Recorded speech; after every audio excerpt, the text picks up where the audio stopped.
he pretty much plays that on every single map other than Split. So for him to now be playing the Jet, like, if Crazy Racoon managed to predict this going into the game, I'll be blown away. But hey, we'll see how they're actually going to be able to cope with it. Already, we're going to see that brawl for A control, something I think Mitch will probably be seeing all the way through the match. Yeah, 100%, especially when you've got the Astra coming in on both teams. You love to take that A control in the early round, use the Black Hole to just pull them off the angle on the attack side, and you have got yourself A long control the majority of the time, or a really difficult contest. But when you've got a Jet on the other side, they can still afford to go through it, look for those aggressive peaks, and then pull back with the dash afterwards. So there's a little bit of counterplay straight away in the agent selection, and we'll look forward to seeing those duels come down a little bit later on into the map. But for now, with a minute left, it's a heavy stack towards the A side from Crazy Racoons, and as they don't see anybody after a couple of seconds, they have to start rotating around and presuming this is maybe a C hit. So biding their time here, X10 are about to find a much easier site to push into, and with Zephyr falling, the A side is theirs. What's Mud? He's just running out. He's going for it with the Phoenix. I love it. And it's working out for 2 kills. Oh no, this looked like it was going to be clean, but we end up in a 2v3. There's some real possibility for them to turn the tide here. They do look to get themselves the plant. Rion, however, incredibly low, but Neth with a cheeky peek. He's always been known for those clutch situations. Vulnerability placed as well onto Foxes, meaning a little bit easier to kill, but it doesn't last for long. They're trying to bait him in with a plant, and actually it has worked. Rion's just swung on it. 10 seconds left for Sushi Boys to try and bring this back. His turret's even got him a kill, and now it comes down to the 1v1, the jump over the top, and it's the turret again. What? A double kill with a turret and a pistol round? This is ridiculous. A 1v2, he didn't even shoot a shot, and he's won it. What have we just witnessed? I was so confused when it came up clutch. It was like, what, the UI's having a heart attack? But no, it's the turret taking the kills. They are not going to live turret that one clutch. down. Oh man, that hurts. Look, the jump out of heaven, he was so low, and it's just so easy. He doesn't even react. He's like, what? Did I win? Me? That's gorgeous. What a way to lose the pistol, man. What way to kick off our first game as well. I've never seen anything like that before. Well, I'm so ready for this already. X10 have got themselves the victory in the pistol. Now we're seeing this deep wall thrown down to almost deny space, but they're still going to try and get aggressive around it. Munchkin peeking through, and the rest of the team, because of this, have already rotated in. They're going to have a pretty decent stack coming into the C site, and Neth, he does at least slow them down a little bit. It is worth mentioning, of course, Mitch, not much into this round. Yeah, of course, right. They're saving up money for the next. We're not expecting this to be Crazy Racoons coming in with a hard contest in round 2, so it's fine that they're getting kind of rolled over. They've got 1 kill. Now, if Munchkin can find a little bit more, it'll serve him in a number of ways. Build up towards the ult, and of course, take away a weapon from his opponent's damage. Done. Quite a lot of it indeed. Crows left on 51, but here comes the cavalry in to support this fight, and it's easy for Scary taking a triple kill on that one. 2-0 for X10. And, you know, Scary's a guy I've got a lot of pressure on in my head, because this guy was fantastic looking at him within his region, and now I want to see him on the international stage really deliver. And I do think that yesterday, alongside Patafan, he was actually well, Patafan got a lot of praise, whereas I feel like Scary kind of flew under the radar a little bit, but he was playing a great series on the Viper, which is why it was very surprising to me to see Patafan pull it out here and Fox to take the Jet. It's such a weird mix-up. Yeah. It is a weird one. Might be down to positioning, might just be down to Fox feeling a little bit more comfortable on the map. Also, I think because of all the changes we've seen on the other side, we haven't mentioned that Munchkin's actually switched up to the Phoenix, normally putting in more of a Sky, but I guess this gives him ability to, I guess, flash for himself a little bit more. He was a bit of a battle Sky anyway, so I guess it somewhat makes sense. But we're going to see a fast push here, straight into B.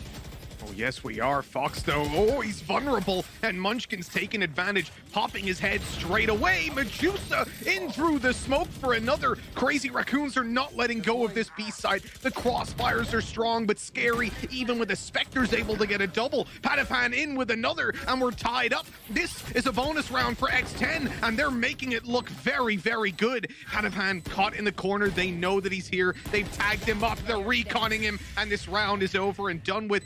All All things considered, though, as a bonus round for X10, a plant and 3 kills, this was a successful round that they very nearly got away with a win in. Yeah, for sure. This is now a position where financially things are definitely going to be a little bit more awkward. Amar just picking them apart right towards the end. Of course, that is the investment into all of the rifles, and I imagine we're going to see a response now from X10 as well. I do appreciate those faster paced rounds, though. I think that's something that X10 do exceptionally well, and normally it is Padifan leading the charge in those sort of spots, but for now at least, we are going to see the investment back in. Now, Rion's got the judge, and I'll be honest with you, Mitch, I hate that gun. We see the recon actually be completely denied at the very start of this round with the cloud burst. I love that counter to stop any sort of map control from going into the hands of crazy Racoons. Now they can't afford to have a solo player holding the A site, and in the pistol round we saw that information denied with a Viper wall. This time the Viper wall's on C for late round info denial. They use like 1 cloud burst, it's all it takes, and now both guys on A are like, but we have to stay here. They try to force the fight on short as well, making sure that if they try to counter by like pushing up short to get info, boom, 2v1 fight. This is really well structured in the early round from X10, and this is what I've been complimenting them on, that I love the fact that you can see it's very well thought through in terms of their game plan. Oh, they're gonna get pressured though. Scary, the one to fall. A lot of the utility disappears with him. They have in turn used the Viper's Pit onto B, and with no challenge there, they're actually just gonna have an after plant.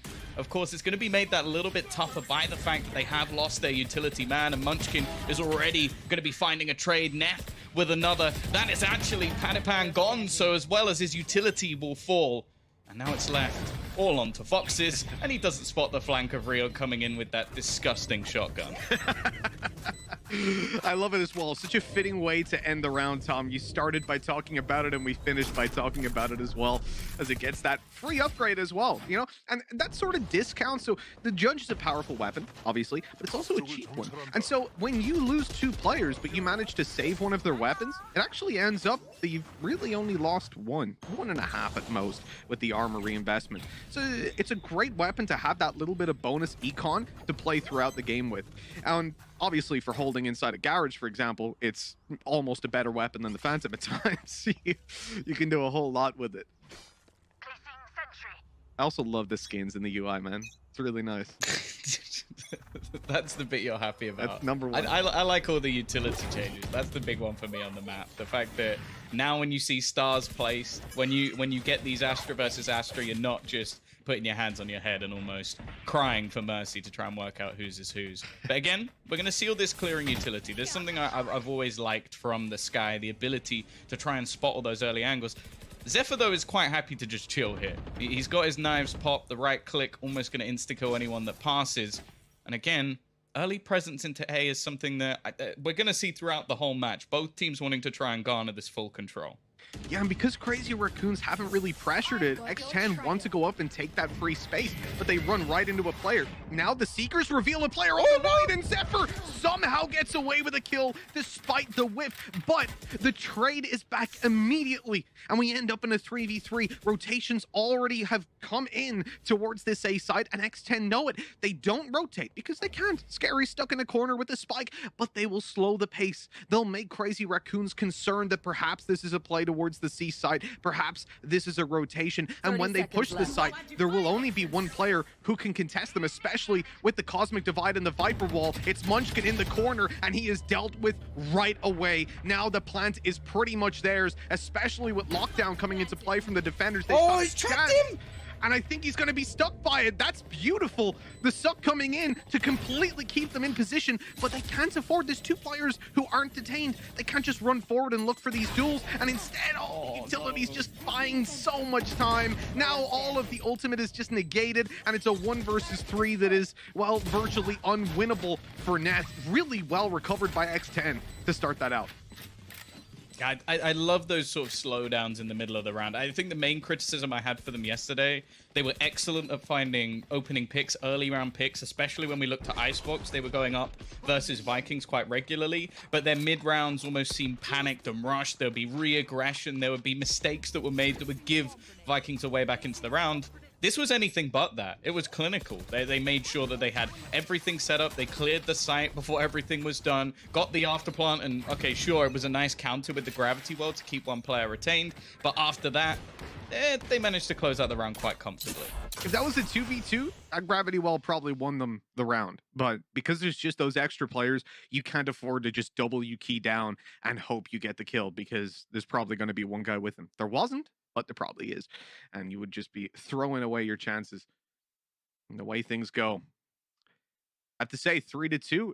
We're getting a very competitive game. There's a lot of good signs here, especially from X10. Like, I'm loving their attack side so far. It's so clean. A lot of things going their way. Munchkin delivering on that Phoenix. The expectations that we've set in the earlier stages are really delivering in the tight game of Haven. But I feel like one of the teams is about to get a little bit of an advantage coming into the next buy round. For now, of course, it's just pistols in the hands of Crazy Racoons. But they have got a lot of players towards A, Tom. They've gone for the lockdown, in fact, clearly wanting to try and build as much economy in this round as they can, and while clearing everybody off the site quite easily. It was more just the aggressive plays of Crazy Racoons trying to do as much damage as they can. Again, you can't really expect too much from rounds like this.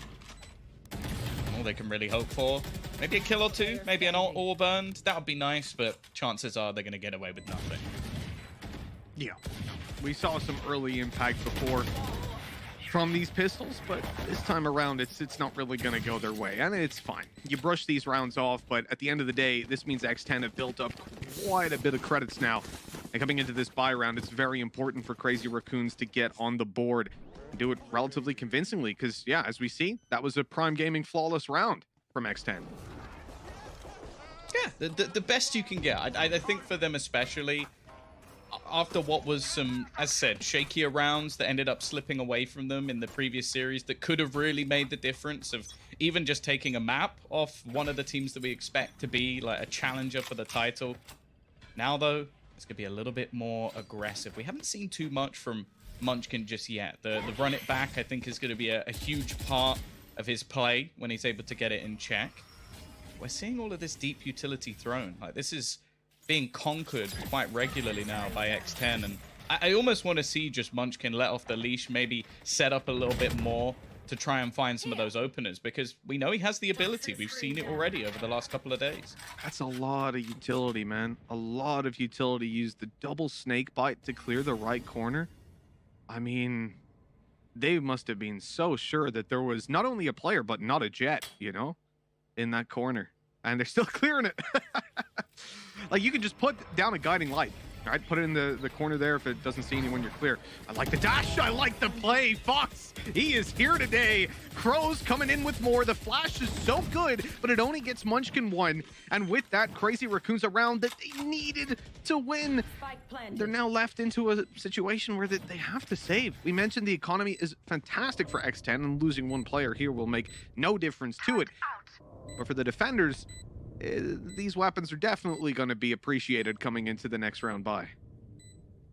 Yeah, it has to be said as well, like, over the last couple of rounds at least, I feel like Crazy Racoon have actually had a decent read. Like, they've been stacking up on this A site.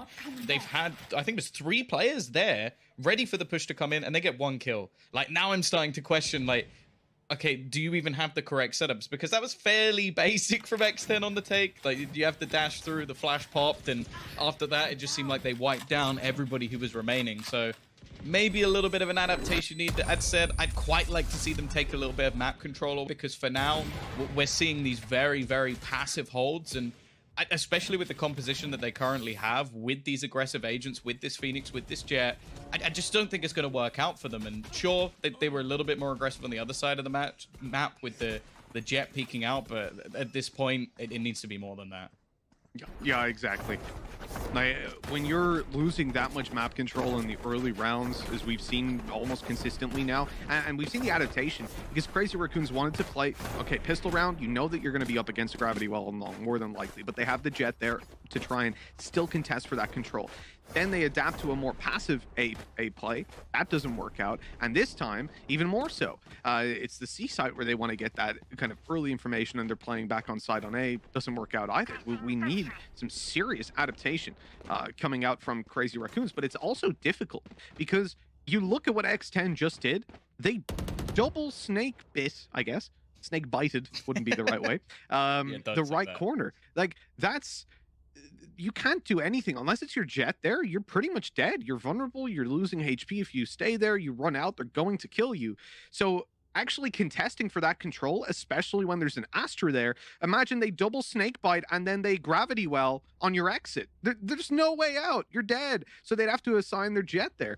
And that's just to maintain control for even a second. And then you probably have to dash out and concede it anyways. So there's definitely something that needs to be done about that, because right now X10, they just feel in themselves like, oh, this is free, let's keep on taking it. And even if they want to finish on the C site, you see what it does to the defenders' rotations, where they've constantly had 3 players on A in the early stages of the round because of that absolute absence of info.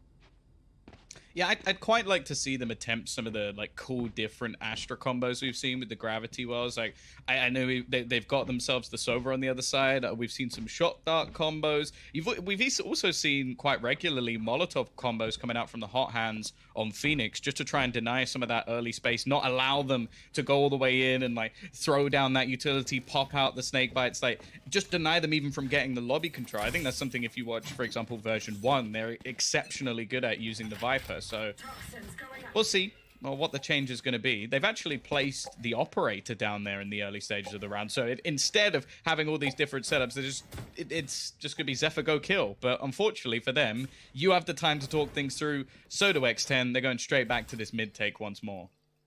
Yep. Lock it, load it. Time to go on in. And okay, we've seen the 3-man start on A site.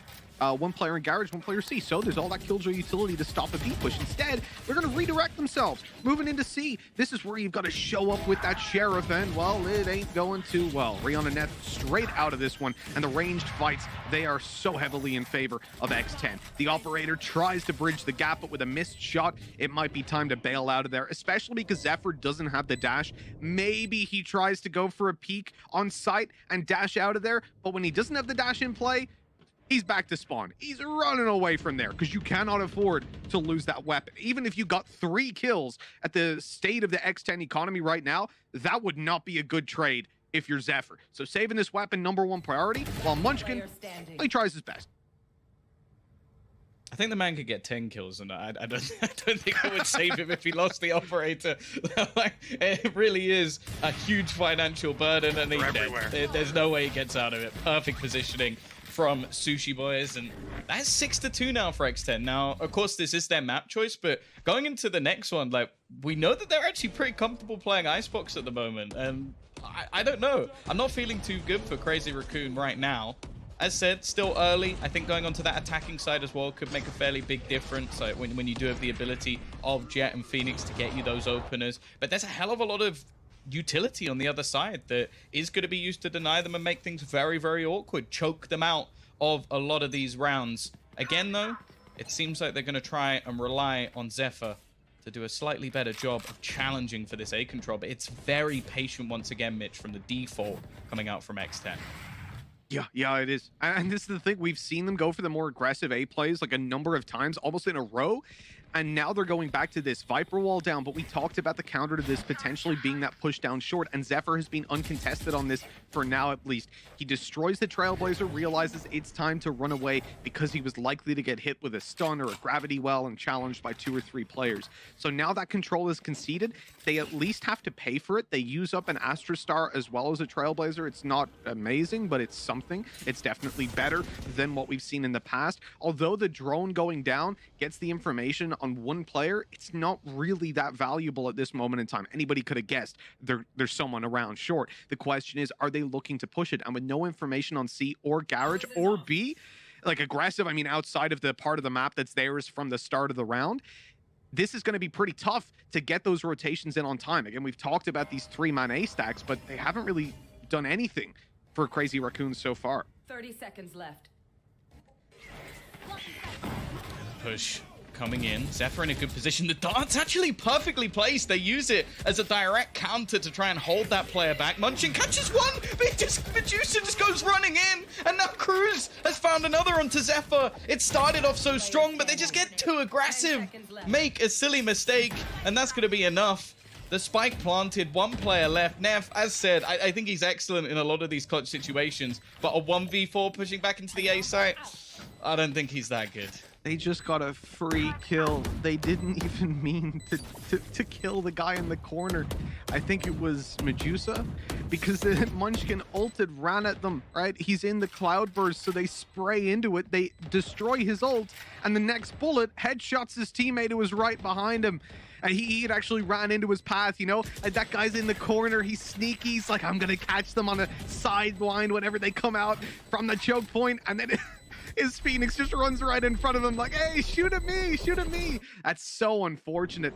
And we saw in the previous round, obviously, we had the Prime Gaming Flawless. And you know why they call it that? Because it puts your economy in a prime position. Look at that.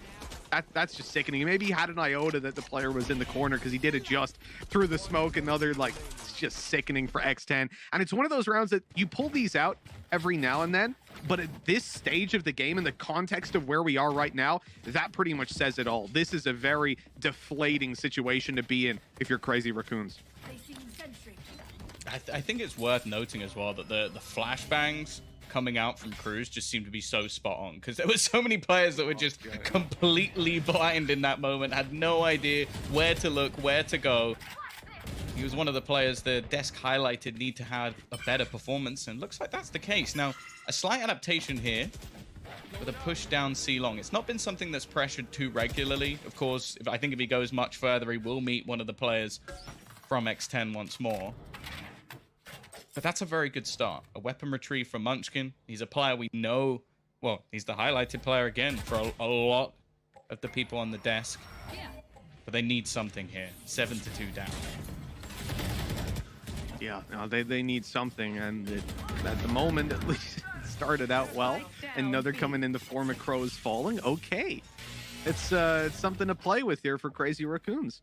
And Zephyr, oh, nice shot to Scary. Okay, we're back in the driver's seat here, but X10 have a potential 2v1 fight. It's Medusa, who only has a Sheriff, a shock dart through to tickle them up. There's the recon, but Fox takes him down. Now the plant can come through, but Fox has taken quite a bit of damage in the meantime. The flank, oh no, was that a fake up draft? I like it. Trying to get the players to peek out on short, and Sushi Boys able to pick up one. Fox, Vandal in hand, looks for the headshot. Munchkin able to sideswipe, and so it's all down to the 31 HP Jet player, but Munchkin deals with him. A nice round for Crazy Raccoons. Better late than never, and with only 7 rounds for their opponents, I say only, that's obviously a lot in the context of 10 rounds, especially with how they've gotten there, but they can pull it up to 5. They won't be in the worst spot coming into the next half. No, for sure. And these are the sort of plays that we were hoping for from Munchkin as well. That was his round. An opener that gains him a rifle, which closes out the round at the end. And the flash, Badipan try as he might, you are not going to be able to dodge that one. So being a little bit more proactive, not allowing all of this space to go in the favor of X10. And, well, hopefully, for the sake of the match at least, this is going to be a little bit of a turning point for the defensive side. The one issue is, of course, that on the other side of things, they've had so much cash for a ridiculous amount of time that this is not going to be a problem. Yeah, definitely. That's exactly what we said, right? Their economy is being put in a prime position by those Prime Gaming Flawless rounds. See what I did there, Tom? Do you like that? I like it. You got your extra plug. Well done. This is just revenge for all of those EU days we've had in Challengers, Tom. You've hit me with so many puns again and again. I have to try to think of ways to get back at you. I don't know what you mean. Somehow. Oh, no. Sushi Boys gets traded out, though. That's such a good push. I love that. Munchkin ults down to get the information, and they trade from up above. And at worst, they get free control by him just running down. If they've all left, well, at least they've got that information. Gorgeous play to start it off, and now it's a 5v3. X10 on the back foot, but they're going to look to recover this with a B push and a Viper's Pit to completely cut out the A-side heavy play that we've had consistently coming through. Now as they look to re-enter into the site, they're going to have to deal with this Viper, but Patapan's all alone. Now they know exactly where he is. The spams are coming in. He's 27 HP, but he saw the barrel now coming in through the Viper's pit. A brave play, left with just 18 HP after the decay, but luckily they come out on top. That was tight. Yeah, a nice try from Patapan at the end. 3 kills in a round that was looking pretty much dead, but I agree. That utility or that ult combo that we saw at the very beginning, the bait and switch, the player up above, they've started to take a little bit of control back, started to fight back versus some of these players, and it's looking like Crazy Racoon might not be out of this one just yet. I also think their utility usage as they tried to push into the site, it just seems like Rion now has started to come into his own, maybe got a little bit more comfortable with some of the utility on that Astra, just denying them that extra few seconds they need to get into the afterplants with the gravity wells. You can see that value starting to really chain together, and we said, you know, that buy round that they lost with like the spam through the cloud burst on A site, then in through the Astra smoke, it really sucks when you lose a round like that, because those sort of things are almost out of your control when some of those RNG kills come in. And in a round where you were on a full buy, a last-ditch attempt, your opponents have a load of money, they're ahead of you in the half, then you're forced onto pistols that you lose in a pretty flat manner as you kind of expect. That puts you in a really bad spot mentally when your opponents hit 7 rounds off the back of that. But Crazy Racoons have bounced back. They're relying on their gameplay, and we've already seen in the rounds they're losing, and a great example of the counterplay that's coming in, of the fact that they're adapting to their opponents, was that recon dart that they put through into the cloudburst ready for the dash up draft. That was beautiful, and that level of adaptation is something that solidifies them as a top team within the region, but they're going to need so much more to come back into this, and it starts with this buy round. And X10 are calling a tactical pause to make sure that they put the final nail on the coffin to finish this half 8-4. Yeah, it would definitely set them up nicely, especially as it gives them that buffer. We know that the pistol follow-up round in most cases is going to get you that 2-round net, so if we do go in at 7-5, switch sides, pistol win, Crazy Racoon could even be in the driver's seat depending which way you look at it. So they're going to want to try and get themselves that extra bonus. Again, we're going to see the early dart. Try and give them a little bit of extra information. Fox is as well picking up the operator, but it's looking like a potential battle. They know that Zephyr has been looking to try and get aggressive in some of these early round scenarios. And for now, it just seems like a bit of a stalemate. Both teams playing a little bit more patiently, a bit more cagey, you could say. I do really enjoy the Viper wall down on A long, because you think about how this map was played so Oh, hold on. Oh, I thought we were about to get that jet v jet battle, the op versus op, but no. We've been robbed of that a lot of the time, right? These pushes have been so fast and off so much utility that the op v op duels haven't really come in. But a lot of the time in the old Haven meta, we would see like you would recon long and then you would hold it. One player holds the A site. It's free.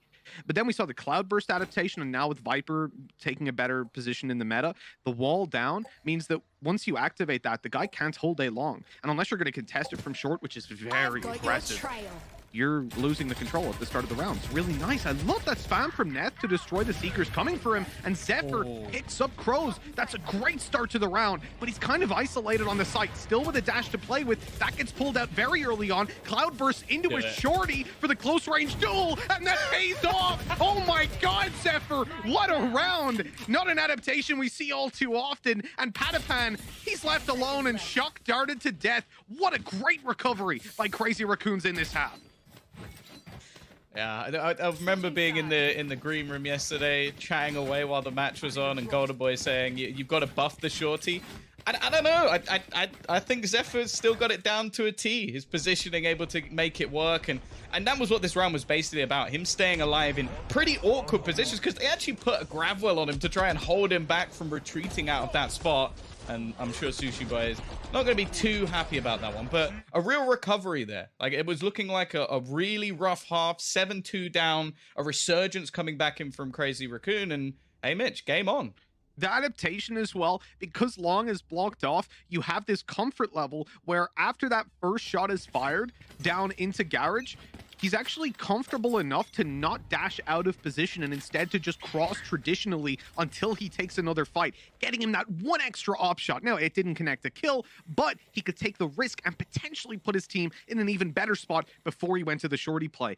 Overall, gorgeous round by Crazy Raccoons, and this map, it's not disappointing. The pistol round, oh my god, it's a brawl. They are just going for it, sending it down through a long, and it looks like Zephyr's gonna have to have some heroics yet again. Unfortunately, he doesn't have the HP to make the 1v4 happen, and so 8 will go on the board for X10. The potential for a free conversion and an equalizer from Crazy Raccoons now gets a little bit more difficult to make happen.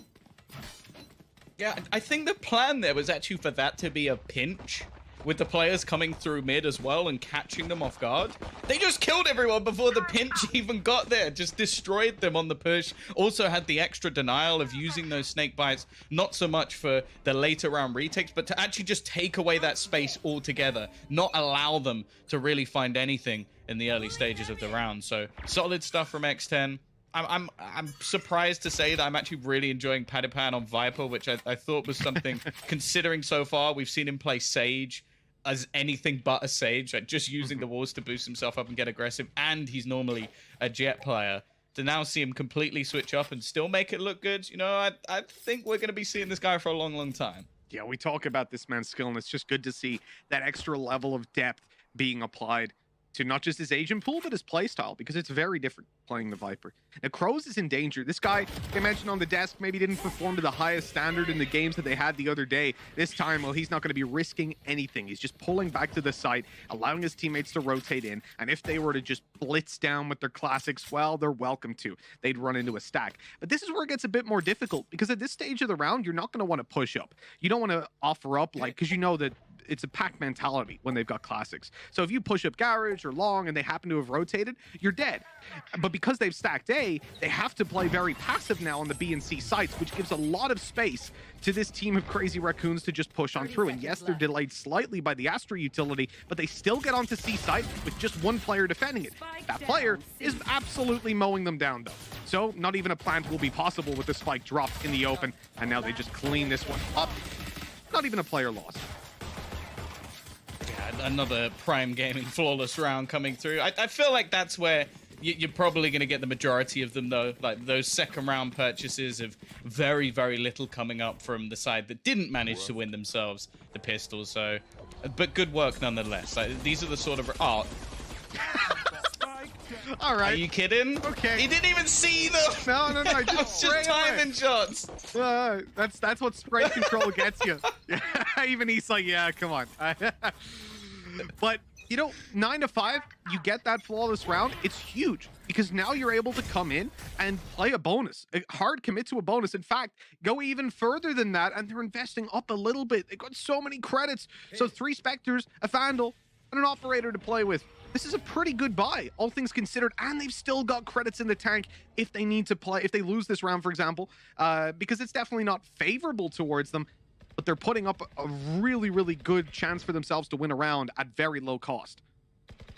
Yeah, I think as well, the added bonus of putting this Operator on a Jet, you get enough kills, maybe a sneak and orb in the next round, and you're not playing at a disadvantage anymore. Sure, maybe if you lose it, you lose the Operator, but then you have that Blade Storm instead. Now, Padipan is going to be forced off the angle, but he's got his utility to counter and start to try... Oh, I thought he was just going to push through it there. This guy is a bit of a madman at times, but okay. Just looking to try and reposition his utility, give up that control. But Crazy Racoon, they're actually not going to play off this, and they have at least forced a player to rotate.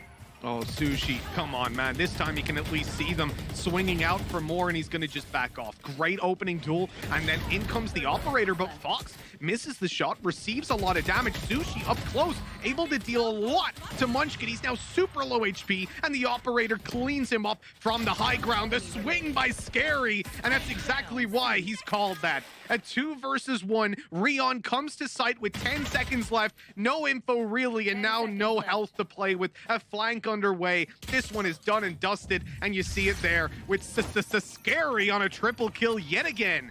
Double digits for X10. That was a superb round from him in general. Like, even if you remove the 3 kills that he manages to get, the grab well to keep his teammate alive just before they try and push through the garage, just making all of their rotations so much more awkward. And sure, Rion got a few consolation frags, but it really doesn't matter. That was just an excellent round from Scary. Now, with the bonus victory, they get to come back in, keep that operator, and start moving towards having all of those ultimates. I think for Crazy Racoon, unless they can have some sort of miracle thrifty round here, I do not see them coming back in this one. Yeah, man, I really love Scary. I love watching this guy play the game. Fox knows they're going for that ult orb. I could feel the shot through the smoke, but didn't quite get it cocked back in time. And so you're going to have that Blade Storm online for Zephyr. A couple of pistols looking to just poke and prod at the defense, stop them from getting too much space. Patapan's in trouble. He's got to get out of there. You know, when you make those aggressive pushes on the Jet, hey, you can dash, but with the Viper, you don't quite have the same freedom. Munchkin caught trying to sneak up behind, the sneaky beaky play not paying off, and Crows takes him down, but Patapan's right back into it. He's only just gotten his health back, and he's ready to put it on the line again for the team. With an A crunch, that's information early on, but still, the thing that's scaring me isn't Scary, it's the Blade Storm. The fact that Zephyr still has it online, and now they've got the B site, he has a variety of angles that he can play that off of, and now they're going for an aggressive take. There it is, Scary taken down. C site falls, they've got massive control to play from. Now they can back off and hold the choke points as these guys come on through, but the spike is being claimed by X10, and that's a collateral by Fox, closing it with the triple. 2 bullets, 3 kills, and 11 rounds for X10. I didn't need to do that to them. It's already a 4v3 with weaker weaponry, and then you get the collab. I'm hoping, of course, I was about to say, I'm hoping we've got the replay. I don't need to hope anymore. We brought in the big boys for this event, so yeah, not going to be missing anything for now. And well, it is looking rough. Now, that was, again, just a pistol round, and after plant, gaining at least something in terms of finances. We will come up with a purchase for Crazy Racoon. More importantly as well, they do have the run it back available. Now, there's a couple of ults still on the other side, but I feel like that's the one with the potential to have the most impact.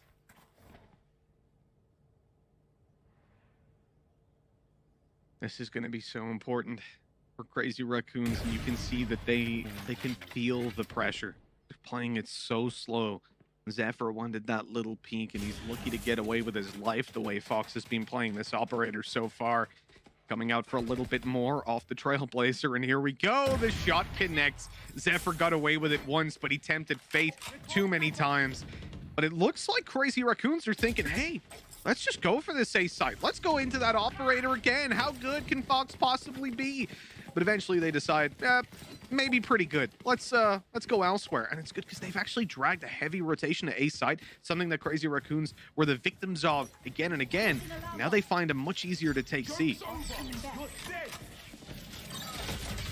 Already pushing through. That's the run it back gone. It's basically lost for destroying a turret, a trade. Probably not worth it. Sushi Boys as well, still just surviving in the corner. It is only going to be 1-for-1, but then the trades just come back thick and fast. It's left onto Neth once again. He's had a couple of attempts at these 1 versus 4s. I can't say I'm a believer, though. Look at the flank. They're going to pincer him from him, surround him on all sides. Although Foxes does peek a little bit early. Hits a second dink, but just overwhelmed in the end. It is going to be another round on the board for X10. Just 1 away from not just taking their map, but dominating it. Wow, this is a gorgeous display. And yeah, there's a couple of rounds. Like, I think this is, let me put it this way. I think it's a closer map than it looks like. But at the same time, it's like 8-9 rounds for Crazy Racoons at best so far. Like, their performance has been good. Their adaptations have been there. But then there's just this like individual level that X10 have been able to clutch out a couple of rounds. Solid responses to utility play. So it's like Crazy Racoons are adapting to X10, but X10 are so quick.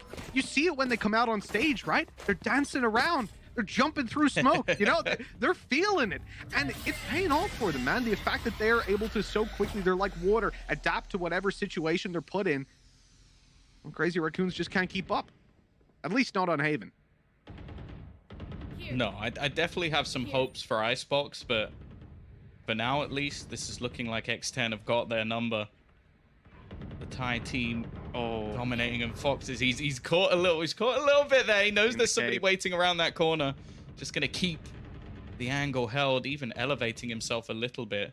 In the meantime, the attackers again looking to try and play towards Garage, but I'm a little bit uncomfortable if they were to make that move again. They've been shut down every time by the utility of Scary, but they have at least managed to force back that aggressive operator for now. good response. Really good response in the corner. Not playing too risky. Oh no, he's being caught by the op again, but it... Okay, well that flash, that peek, that adaptation on the fly, I love it. The repositioning comes in once more, but this time, Crazy Raccoons win both fights. 2 swift Vandal headshots, and the lead is suddenly theirs. The spike is planted, and X10 are locked out. They have no flank. They have nothing to really play with a Cosmic Divide just to lock them out even further. And at this stage, I mean, normally we'd say a save, but with how things have been going, you can tell they're just going to send it, go for it, and it is getting torn apart. A great round for Crazy Raccoons. If for nothing else, at least the morale will be a little bit better. Yeah, I was very, very scared that that round was just going to be Fox's styling on them, because the first opportunities he was getting, like, they just didn't seem to have a counter for the peaks he wanted to make. I think at this stage, though, like, I've seen a fair few Cosmic Divides, which I've hated. That there's been some where teams have ended up screwing themselves. But in this case, unless there was, like, a hot flank coming in as well, I just don't see any way that they were going to get back into things. Of course, as you sort of mentioned, they have quite a lot of cash. I think that's the first round they've actually lost in this half. So I think they'll be all right to rebuy here. The spam? Oh no, in fact, that was an orb taken back.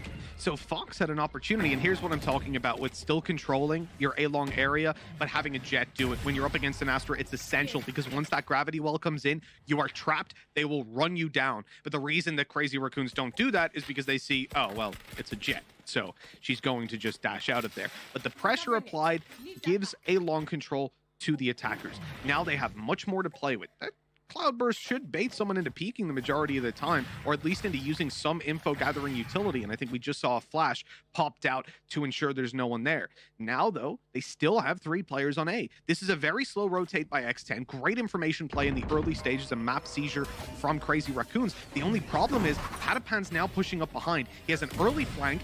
Fox doesn't have his dash, so I'm surprised he went for that peek. That was incredibly aggressive. And Patapan's pulling back. He's not committing to the full flank. Medusa released. That should be information that there's 2 players here. It doesn't matter, though. Zephyr goes for the aggressive take, gets nothing for it, and now they're just being traded out one by one. They're going to try and put down that lockdown to force them back, and then he's actually putting in a real shift here. Another kill comes up for him. Patipan on the flank, though, is more than perfect. It's left all onto the Killjoy to try and clutch them out. We've mentioned him in multiple 1v4s. He needs the 4K here to keep them in this map. Patipan rounding the corner, the time ticking away, the snake bite held back Neff, at least for the moment. He's just playing with the time, doing so well to deny any chance for Patipan, and will even close it with the headshot as well. A fantastic clutch to keep them in the map, but there is still a long way to go. Yeah, really good work. Patapan's flank was disgusting because you saw him go for it. He started to push forward, then he pulled back. And I'm like, okay, they're just going to go for a B retake together. But the site was already being pressured. He realizes, hey, my rotate's going to take way too long. I have to commit to the flank. But amongst all what I presume is confusion of whether he should go back like he's yo-yoing, he ends up getting the god tier timing because his opponents are thinking, okay, no way they're coming for a flank this late. Why would they? And then he just gets shot in the back. If they lost that round because of it, it would have been infuriating because it's less of a good play by Patapan or more just unreadable chaos that works out. But it didn't work out, at least not fully, with that huge clutch by Wow. Well, you really hate to see that. I suppose not if you're Crazy Raccoons, not if you're a Japanese fan. 5 rounds in between them. Man advantage goes to the attackers, and that flash is so good to convert right after. Ooh. All right. A little bit of a dirty sheriff shot coming out. Actually, some aggression coming in from behind. They do have to be careful here. Patipan managed a pretty disgusting flank in the last round. I think he's going to have heard all the footsteps of Medusa as well.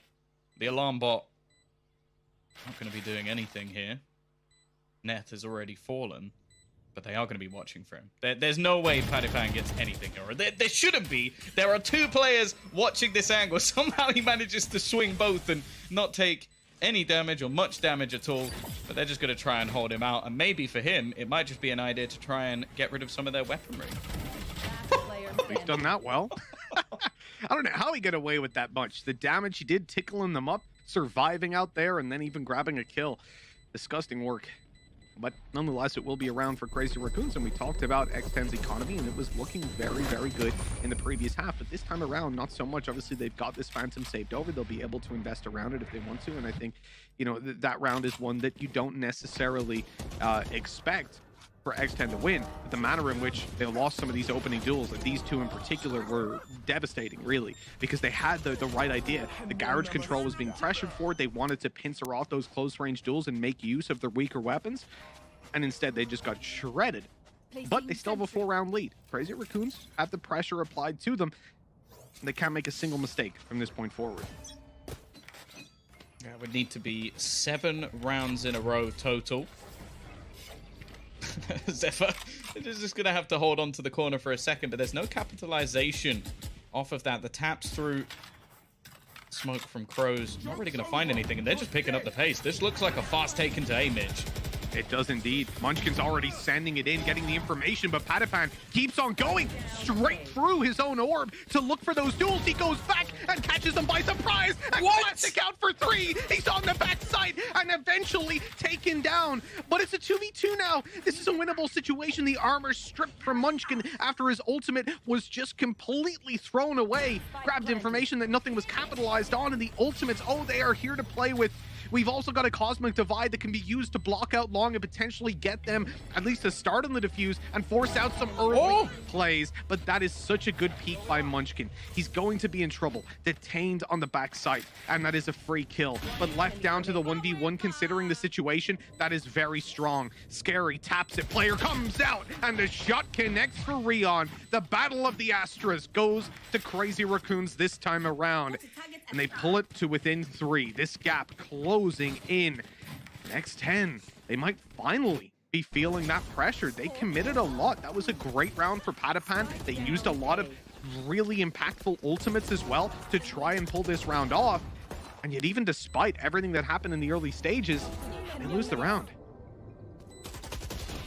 This is one of those rounds as well. I think if it works for myself as well, but if Paper Thin had any head to lose, he would probably be losing it here, because that was so stressful from Crazy Racoon. Like, just the fact that it comes down to one player aggressively peeking in towards the spawn and getting detained and dying, and then the other just running through the Cosmic Divide. Obviously, when you're behind that, all the sound is muffled. You don't know if necessarily if he's tapped, if he's stuck it halfway. So you're just taking a massive risk just to go through it and hope that he's not holding the angle. It does pay off, but yeah, definitely uncomfortable for them. But it's gonna... Oh no. I just looked at the buy.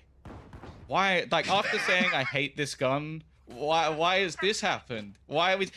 I just want to say, if they close it on this, I might just have to walk off. Like, this might be the moment where I'm just peacing out. The worst part about this, Tom, is that this They're going to. This is not a full buy. You look at what they have. They have got really strong weapons. The ability to take a lot of duels. Padipan gets 3. And it's on defense as well. Like, on the attack, this would be ludicrous. But on the defensive side, they choose the range at which they take fights. They have the potential to actually pull off a round for free. You know, what would a lot of the time just be an eco. And the important thing here as well is that they've got their utility to play off of as well. If things start to go their way, in fact, I see Padipan is even thinking about immediately dropping that Viper's Pit. Not a bad idea, especially on a round like this. You force any sort of beat control, like you split the map in 2 straight away, because let's put it this way, they're not going to go through that. And if they do, you're going to kill them. What is this guy made of? He just again through smokes, man.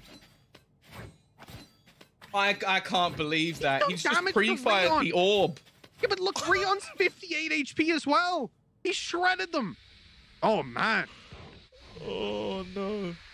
You've also just got this from Padapan, which yeah, I'm glad this is being highlighted by the observers. Like, what is this? He's halfway down mid, just sat within the Viper's pit. They're gonna try and pressure in. Scary, like, I would expect him to at least get one here. This angle's so hard to clear, especially against the judge. The dash up, though, actually works, but they haven't cleared him. He's still in this corner. They haven't seen him at all. And it's just gonna be Scary doubling up. It comes down to one man, Medusa, to save them. I said this will be the round that probably ends it. I hate the judge, but somehow I call Arnold, because it's Judgment Day. That's right.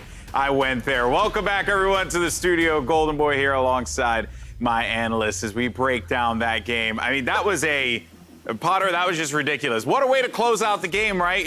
We were in the comms, we were talking, it was like, surely they don't commit to 4 judges here, but gosh darn it, they done did it. They done did it indeed, and you're right, it was Judgment Day. You think Sushi Boys was backside missing that dart on accident? No. It was all calculated. He was making these guys funnel into the site to perfectly tee up Scary, who was in the corner with that judge, and just mow them down. It was honestly beautifully played from X10 through and through. From the first half, Patafan completely just controlling all of the A main, long A, short A with the Viper, cleverly utilizing that wall and the orb to just deny info. And without info, you saw it. Crazy Raccoons didn't know exactly where to go. Munchkin tried his damnedest, trying to poke and prod and find that info. But man, just X10, slow and steady, won the race. Yeah, well, let's go ahead and start things off here with our Prime Gaming map highlights, because we're getting close to map 2, and there is going to be a lot to discuss. This game basically started, I would say, from the beginning, from the compositions, right? You know, Potter, we were seeing these stylistic differences. What was really cool is we were getting a difference of how to play Viper from Padapan, who, by the way, doesn't really play Viper that much. So that was kind of cool to see that they're mixing up these compositions. Yeah, exactly. And not only are we seeing his personality in the server and outside the server with his intros and what have you, but we're seeing something diverse. Yesterday, he was very aggressive, consistently poking and prodding and pushing the issue. Really, today we're seeing a slow and calculated approach with his Viper, and that stylistic difference you're talking about. Yesterday we saw version 1 from NA using the Viper mollies, the Viper kit, to delay the post plant times. This time around from Padapan, he was utilizing the Viper kit to deny the map control, deny little corners and crevices, so that they can never have that sort of information. So really clever stuff coming out from both different styles, and man, Padapan, the guy's a beast. You know what's even better is that on defense, he wasn't using something that every single Viper does on Haven, because so far the standard play on defense is to use the wall on A and B and set up the Toxin Orb on long C, so you have every single entrance covered apart from the garage door, which then is being taken over by an example Killjoy. But here, he was doing something else. He was using the Toxin Orb to get orb control for the sky, so they can feed the ultimate. That was being done consistently almost every single round on defense. And then he was repositioning the orb either for defense, or he was using it for pushes. And that was one successful push on the A lobby when he just used it deep into the A garden, went into it, and just basically extended all the angles when he can exit and got an easy kill on the opponent. So well played by Padafan. He is actually bringing a little bit, you know, stylistic differences, as just Potter said, to the Viper in our compositions here at VCT. All right, Paper, then before we get into the matchup, I want to get your reactions on Crazy Racoon real fast. What do you think they have to do? Because honestly, it seemed like Munchkin was just uncomfortable on the Phoenix from our perspective. Yeah, I mean, one of the things we talked about coming into this, right, from Munchkin was his utility usage on Raze. He had a few mishaps with it, and here on Phoenix, it just really wasn't that impactful for the most part. We didn't really see many blaze walls that were effective. Curveballs at times just flat out not used when they could have been on pushes into garage or things like that, and sometimes they were a little sloppy when he was doing it.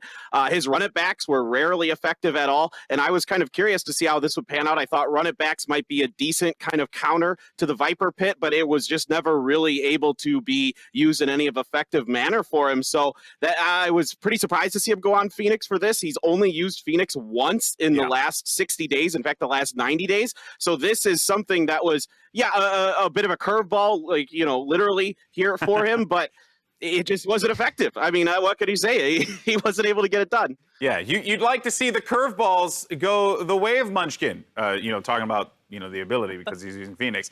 In any case, so that is going to put a bow on map 1. And now Crazy Racoon are so close to being sent home. Can X10 do it? Let's send it over to your casters. Got Mitchman. I'm pretty sure Tombiz said he was going to quit after that judge play. I don't know if he's still there, but I'll let you take it away, Mitch.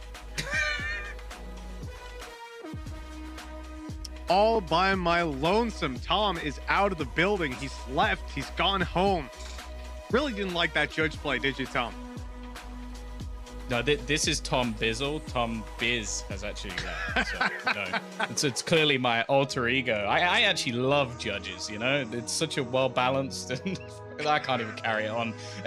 But yeah, it's one of those rounds where you just look at it and you somehow know that they're going to make it work. And I think that was what we saw quite a lot from X10 is they had these plays that a lot of the time it looked like Crazy Racoon had a decent idea, had some decent counters, were working the map well, and then just something happened that just completely threw them amok. And I think a lot of it came down to Padapan once again. Now going into this map, especially on the attack side, I hope that we're not seeing him change up his agents too much because I really like those more aggressive jet plays we see from him.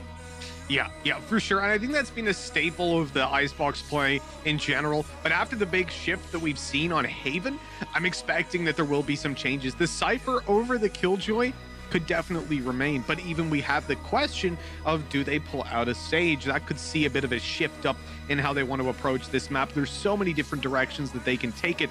But it's also pretty hefty risk. If you make a change here that you've only had a couple of days to practice, it can come back to bite you for sure. And here's the agent select brought to you by Prime Gaming coming up on our screens. And we can see a couple of the lock-ins coming over for Crazy Racoons. And indeed, we're going to see a Sage coming out on Munchkin. Well, they've got the breach coming out as well on the other side of things for Crows. So they're both teams again. We're going to see some changes made for the rosters. I like the fact that we're seeing these adaptations, especially, and considering that we saw Crazy Racoons already play this map, and again, are still going to try and make those adaptations to try and basically throw off their opponents a little bit. I think it's going to make for a very exciting game. However, I'll be interested to see how all of this is actually utilized. We know that for Crazy Racoon especially, like the way that we see these executions work, a lot of the time they were, I guess, struggling that a little bit more. And also, I believe previously they'd actually not played the Viper as well. So this is actually drastic. Yeah, this is one of the points that we were criticizing, and I think just in general from the broadcasting, the desk, from the casters, was not playing a Viper on Icebox. Big mistake. A lot of that time. But coming into the map, we will see that for Crazy Racoons, and let's see how that plays out for them. Starting on the defensive side, we've already had a bit of a scuffle down towards B long, but immediately afterwards, X10 are shifting their focus, moving to the A side with a little bit of a lurk. A sneaky beaky play coming in courtesy of Padapan on that signature jet. He's hearing the steps, he hears the rotations, but he also knows that there's a turret in play here. Perhaps a cloud burst on top of it to sneak on through. We'll see exactly what he decides to do as the A side is under threat and being overrun. The cage, the cam, and Sushi Boy wants to make a big play. Let's see if he can do anything.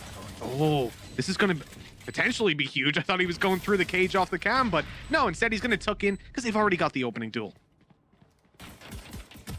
He's managed to bypass the turret completely. They even know he's here, but it just doesn't matter. It's going to be a couple of kills off the backlines, and Scary to close it out as well. The patience of Padapan will be enough in this round for them to actually take the close. And, well, the start that they were looking for once again, I think that's them just basically rocking it in almost every single pistol so far. This has overall been an interesting pistol, let's say. I think the main point for me is Padapan. I'm fairly certain that they had actually seen him with the turret even, because there was a moment where one of the players turned and looked behind, but then his teammate called, "I'm watching it, don't worry, like I've got it." So he pushed into main instead, but those duels were just lost one after another. And with Scary having a perfectly placed snake bite, it's so easy on a pistol round. When somebody's hit by that snake bite and you've got a ghost up close, easiest round of your life. I'm definitely keeping my eyes on Crows here, because I think this is one of the maps that we really don't see much breach whatsoever. Like it's a bit of an odd choice, especially because of how sort of open some of the sites are. Getting that utility really being put to use, I think, will be quite difficult, but I'm definitely interested to see how he makes it work. And that's the thing. It's going to be something a lot of teams won't have played against before, because it just isn't common at all. Now, it is going to be this execution once again. Something we've seen quite a lot from them is these deeper walls. Give them a bit of extra space, clear out some of the closer angles before they get themselves the plant. And Scary will do just that. Oh, that's so nasty. Zephyr able to force a close-range duel, grabbing himself the kill, and Scary in a bit of trouble in those close-range fights, but Patapan's here to save the day. Even goes up for more, in for 4, looking for the ace, but he's taken down by Munchkin eventually. Absolutely farming as he walks away with Blade Storm out of this round. Munchkin does regen up his health. He picks up a Spectre, so not the worst round overall. If he can get another kill, that would be amazing. But ultimately, time is going to be very low. Winning the round is next to impossible, and he will just be sideswiped by Crows. As a really interesting point as well, Tom, because the Sova and the Sky combination is very strong and very highly regarded, at least within the European region, by the majority of teams. If not both, then at least one. And certainly Sky as a flasher and information seeker is huge right now. So there must be something unique, a unique spin that Crows, or at least X10, have seen with this breach. And we'll be keeping a very close eye on exactly how that's utilized coming throughout this game. I think especially going into A-site execution, like maybe just the denial of space for teams, especially on the defensive side, could be quite interesting. Now, I'm going to have to shut up and stop theorizing, because Patapan, well, he doesn't have any breaks. He's just going to go running straight in. He's actually got a Bucky as the combo as well. Like, I both love and hate this man at the same time, because it just seems like he's running all of those old weapons, all of those guns that maybe necessarily shouldn't work. They are going to get a very easy plant once again, though, and it's going to come down to a full retake from Crazy Racoon, and they have no flank. This is coming all directly from the same angle. The bonus round for X10, one where they shouldn't be doing nearly as much damage in terms of the early round impact of just getting the site and now setting themselves up for close range duels. That's where things like the Bucky can get a lot of value. Ooh, Patapan, he almost goes down on his way out, but he'll survive just a few seconds longer as Zephyr takes him out. Here we go with the spike being diffused. The denial comes in with utility, and Scary in a 1 versus 3 actually has the potential to deny this even further. Down comes the snake bite. The orb is up, and they can't get the diffuse. The time is too low. He's actually won the round. He's got 3 kills, and the spike explosion confirms that a 3rd round is there for X10. What a phenomenal clutch by Scary, and proving yet again Viper in post plants is a scary thing to deal with. Yeah, an incredible play as well, and it's something that we've seen so often, the Red Bull clutch coming through for Scary. And the problem is, like, this has to be something that you're aware of, especially after the first one comes in. You need to be closing him down. I guess the kill onto Zephyr just denied any chance of that, and well, we're seeing once again that it seems like in all of these clutch situations, in all of these close rounds, it's just X10 coming out on top, and that's another round where they've managed to close out the bonus. Worth mentioning as well that they have actually won every single pistol so far in this series, so getting off to a flying start each time. Yeah, they're really propelling themselves into the lead, and the impact of pistol rounds in MR12. If you're able to follow up, of course. If you lose a force by right after, it's not so much. That shock dart is interesting because it's come in from the defenders, possibly not hitting the mark that they expected it to. Net, nonetheless, is still able to do some damage, some serious damage, in fact, taking down Sushi Boys before the trade is eventually there. The man advantage now resides with Crazy Raccoons, and Medusa, well, he's not happy with just that, but a whiffed shot. It pulls X10 back into the lead in a ranged fight. Vandal versus Sheriff. Well, that is a predictable victor who comes away with it. Zephyr hasn't been spotted. That's a free kill. Okay, now we're down to a 2 versus 2. The flash comes out, but doesn't receive much. Inside of the Viper's pit, they are safe to get this plant, but they're scared. They're scared of Rion dropping right on top of them. and dealing with them right away. And instead, they'll walk out of the pit backwards into the Sheriff. And Rion very nearly whiffs that one completely, walking away with the kill, but so too does Crows. And the rotate to B is going to be treacherous. Zephyr is already on his way, but he doubles back. He's going to instead go below the tube. It costs him an extra couple of seconds. He won't be there in time to deny the plant, but perhaps to catch him on the way back. No, just a second too late. He knows he's up above. He heard the rope, and there we go. Zephyr gets it done just about. Good rotation by him and good patience to not feel baited in to making an overly aggressive play, pulling it 3-1. Crazy Racoon's first round on the board at last. Yeah, and a big gamble from them in the early setup. We can already see, like, with the A-site defense, 3 players there ready and waiting. Neff is someone as well that I've been impressed with, even just going back through into some of the more regional stuff. I think he's someone who's excellent at just isolating individual duels. His positioning seems to be on point in the majority of cases. And while Zephyr with the knives, you're going to expect him to at least get a kill or 2. Of course, on the other side of things now, though, X10, it's not bad. Like, they've still got an investment, of course. Crow's going to drop down a little bit just to make sure he can have all of that extra utility.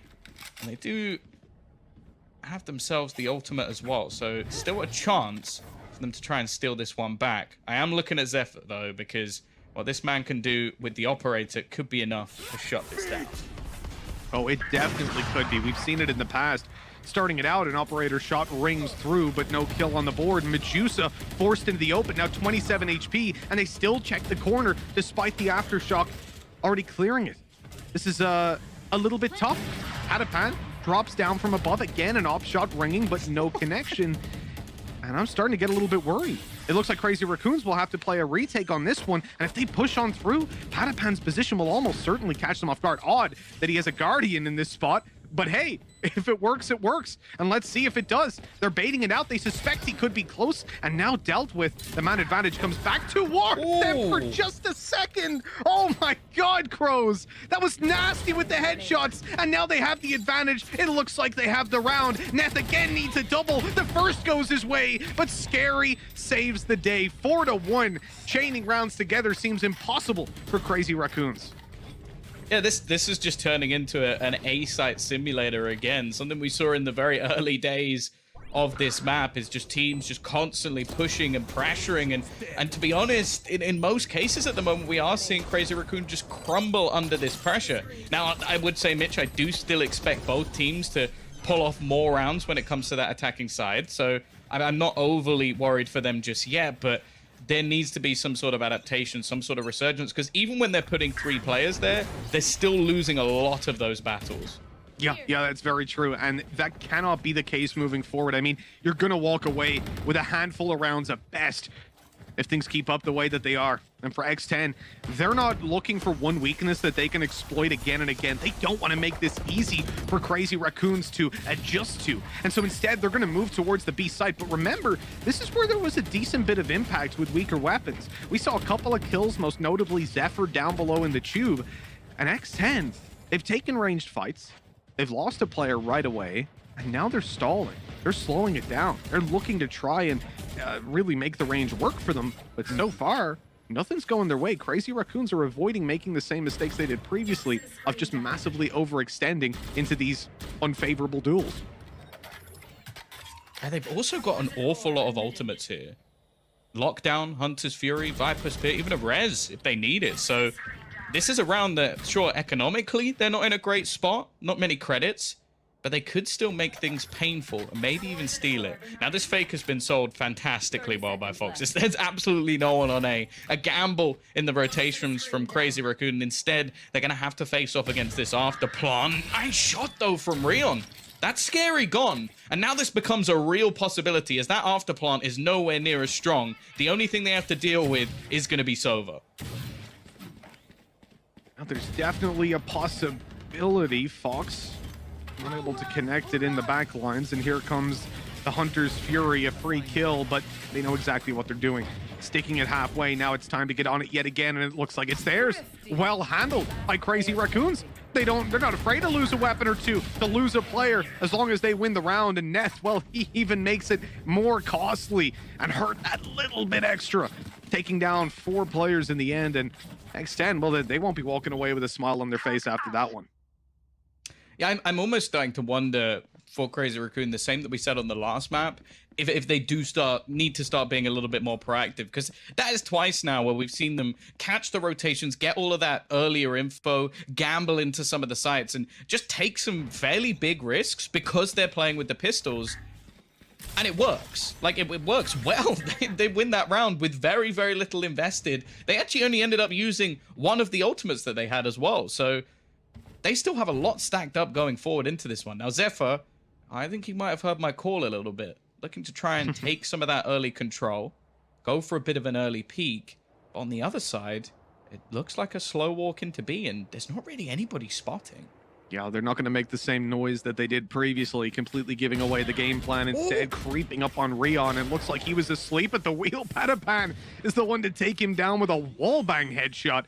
I mean, a toe shot would have done it. He was so low on HP. The recon deep won't get anything. They've already backed off. They'll destroy it anyways, but it would have seen next to nothing. And I like this. Cruz just waiting to pop this flash as they come on through that Viper wall, or as it fades down. This is really good. They're probably going to pop it up and peek on through with a flash in hand, but the wall is in play. Here comes the Viper's pit. It's already halfway stuck. They're going to get it the full way and win the round out. Another one taken out from underneath X10's nose. That has got to hurt. These ninja diffuses are actually sick, and one of the downsides of not burning your opponent's utility in the early rounds is how much they have to work with when they come in for the retakes. Yeah, that's what we've seen, actually, is the sort of adaptation is that, okay, we don't need to use all of this utility in these fakes, and wow. Zephyr, it seems like he's coming into his own a little bit. We need to see the stars step up for Crazy Racoon as well. Now, in terms of investment, the operator's going to be back in his hands. We are starting to see some fairly impactful ultimates on the other side of things as well, though. The Blade Storm for Panipan if he needs it. The Rolling Thunder as well, which we've already seen utilized to try and clear the site. And I actually think the Crow's utility so far, just for clearing out some of the angles, popping players into position, it's been fairly decent. I can see the theory behind it. Oh, what is... Yeah, I mean, between Nets, double kill in the previous round, and Patapan there. Oh, and Patapan here as well, just rushing forward, really applying pressure on another level, but he gets punished for it. The Blade Storm popped, and so too is he. Taking out Sushi Boy up above, jumping, and Medusa punishes it. Oh, he's just getting free kills now. They're trying to play super confident and aggressive, and it isn't working out. Well, it was on everyone except for Medusa. He seems to be the kryptonite to this kind of play. And now X10, okay, they've got control, but where do they go with it? It looks like Fox is going to create a little bit of space by pushing down through Tube, and a long rotation will take place to the B site, where they currently, and from the start of the round, have their Viper wall in play. But it won't really be necessary if Fox is able to shut them down on the rotate. He's in such a strong position, giving his teammates the chance to take the site almost for free. They're going to hear the plant, but they don't know that he's in such an aggressive spot, and actually looks to continue this, almost just baiting them in to fight him while he just falls back and makes sure his teammates are kept safe. They've also got the Viper's Pit, which makes this retake all the more impossible, especially when you have an operator. Like, you'd have to hit a 1 in a million shot to catch a player through this. Luckily, we are seeing the comeback of Medusa. A pretty slow game from thus far, but 3 kills already in this round. Well, there's the possibility. Maybe he'll take it all the way. Zephyr's not in the best spot. Well, when he's shot in the back, it's a little bit worse. Medusa, look at the decay. He's taking so much of it as he walks out and barely misses Scary, who gets the perfect timing on him. This is getting tough. You know, Crazy Raccoons, that round right there looked like they had it or looked like it was going to X10. Medusa pulls off a great 2 and then 3K, and it's like, okay, you know what? They can take it. But obviously retaking into a Viper's Pit with an operator especially, you're basically not in the round. Like, pending no huge mistakes of your opponents, you're already out of that one. And, well, when you're shot in the back like that, it seals your fate pretty quickly. It's going to be another on the board. I am enjoying these sort of like late round rotations. As I said, that was one of the main things I was critical of this X10 roster previously, was when it came down to their mid rounds, they just seemed to make big mistakes, give away advantages, and almost just hand kills back over to Vikings. In this case, though, they've actually had some solid rotations back. I will say the early stages of the last round are some of the weirdest kills I've ever seen. Like the jump across to the site, a player getting killed stuck on the zip line, just going across. I'm not sure that Munchkin's going to be too happy about that one. Well, we haven't said too much about him in this game so far. We talked about him as one of the highlight players. We know his raise is always pretty impactful. So far, his Sage has been a little bit more silent. Yeah, definitely a quieter game in that regard. We'll see if he's able to pull it off. We definitely know he's capable coming into the future. I like those wall bangs coming on in. What a timing as well for it, you know, spamming through, getting your frags and pushing them off. They don't even get the spike planted. X10 are sat there wondering what is going on as they have to now rotate or commit to a site where there's pistols up close ready to decimate them. Sushi Boys gets caught trying to rotate through middle. This is tough. This is a really tough round now to play out for X10 because they've got no information, but more importantly, Tom, they've got no time. 20 seconds. It's time to go. And it looks like the rotation as well from Crazy Racoon is almost spot on. They've got the whole team here, the whole crew just rolling around. And Medusa, he's just gonna deck 2 with the pistol. How did they do this? Is that 3 out of their 4 rounds now that they've won with pistols? I don't know. What's the point? Why are they buying? Just save your money, man. Just save it. Get the judge. Get the judge. Oh, stop. Come on. No, it's all about the sheriff. And that's been the name of the game when it comes down to Crazy Racoon so far. Pistol play. And Medusa as well. He's had a couple of really, really good rounds. I also like that finisher there by Munchkin. He really brings out the play that we saw him, we saw his Sage for on Ascent on the previous day, where he's just like walling up and running at them. But he's doing it much less here. A much more comfortable overall position. Much more passive, I suppose, really, when it comes down to his play, and perhaps just giving X10 a lot of respect so far, especially with the way that we've seen Scary and Patapam play these early duels. We are going to see X10 calling attack. You might be thinking that, okay, 5-4, not a bad scoreline, but with the way the economy's going, with the way that they're losing a lot of these, like, I would say poor anti-eco rounds, and not really trading too effectively, and just taking risks in individual duels that I just don't think they need to be making when they have such a weaponry advantage. Also, by the looks of it, I know we sort of spoke about like the Cypher, like maybe not needing that Sage wall. The amount of kills that they are now losing or failing with those plants, I think it's been an issue. And I do think that being on that attack side, having that extra Sage wall available to you just to try and deny those pistols from doing any damage, I think it could have changed some of the rounds. Yeah, no, most definitely. And you know, realistically, and the funniest thing about this for me is that X10 are able to come back into rounds where they're down and out in the start. They're finding these trades that are going towards Crazy Racoons. And when it comes to rounds that they should be closing out, like almost definitely, like versus pistols, for example, they are incapable. That's the really strange thing. And I think, honestly, perhaps they're providing or giving a little bit too much respect to their opponents when they're on those pistols, in that they're trying to play it like a buy round. They're trying to play much more like, you know, wall off B, go up, wall it, and pop your plant. But that's where the pistols will take these crazy risks and go for aggressive peaks. In this early round, we saw an op peak attempted, not connected by Zephyr, but it's good info. They know there's players outside of A, and the Rolling Thunder actually connects to all 3 players. Oh! Boys able to catch a kill on the back of it. The walled up Munchkin gets nothing for his troubles. The Odin up close. Oh, God, Medusa. He almost got caught. This is looking a little bit scary, honestly, for the full bot side of Crazy Racoons. Pistols are tearing them apart. Spike down A. He's gone back to himself. They've actually burnt out on ultimate as well. The lockdown being invested just to try and force Sushi Boy back. He's going to hit another one. His 3rd kill of the round with the Sheriff. Pistols really are king.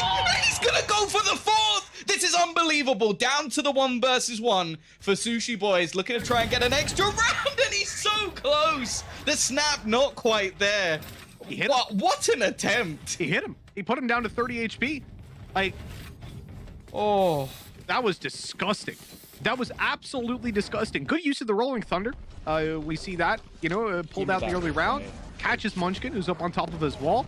Easy kill for Sushi Boys. From that point, Okay. That was the elbow. So Medusa was already tagged up, hits him in the elbow. That's very unfortunate. It's not even due to the agent, it's due to the weapon he's holding. If he's not, if Medusa wasn't playing with an Odin, he would have gotten away with that. But his elbow's all the way back to facilitate that big chunky backside of the weapon. And the early round here, challenge towards B, you're actually going to see the stun straight off the bat. Fault line to push them back off the B control, and Viper, who's so strong at holding this, is actually completely deleted by just one piece of utility.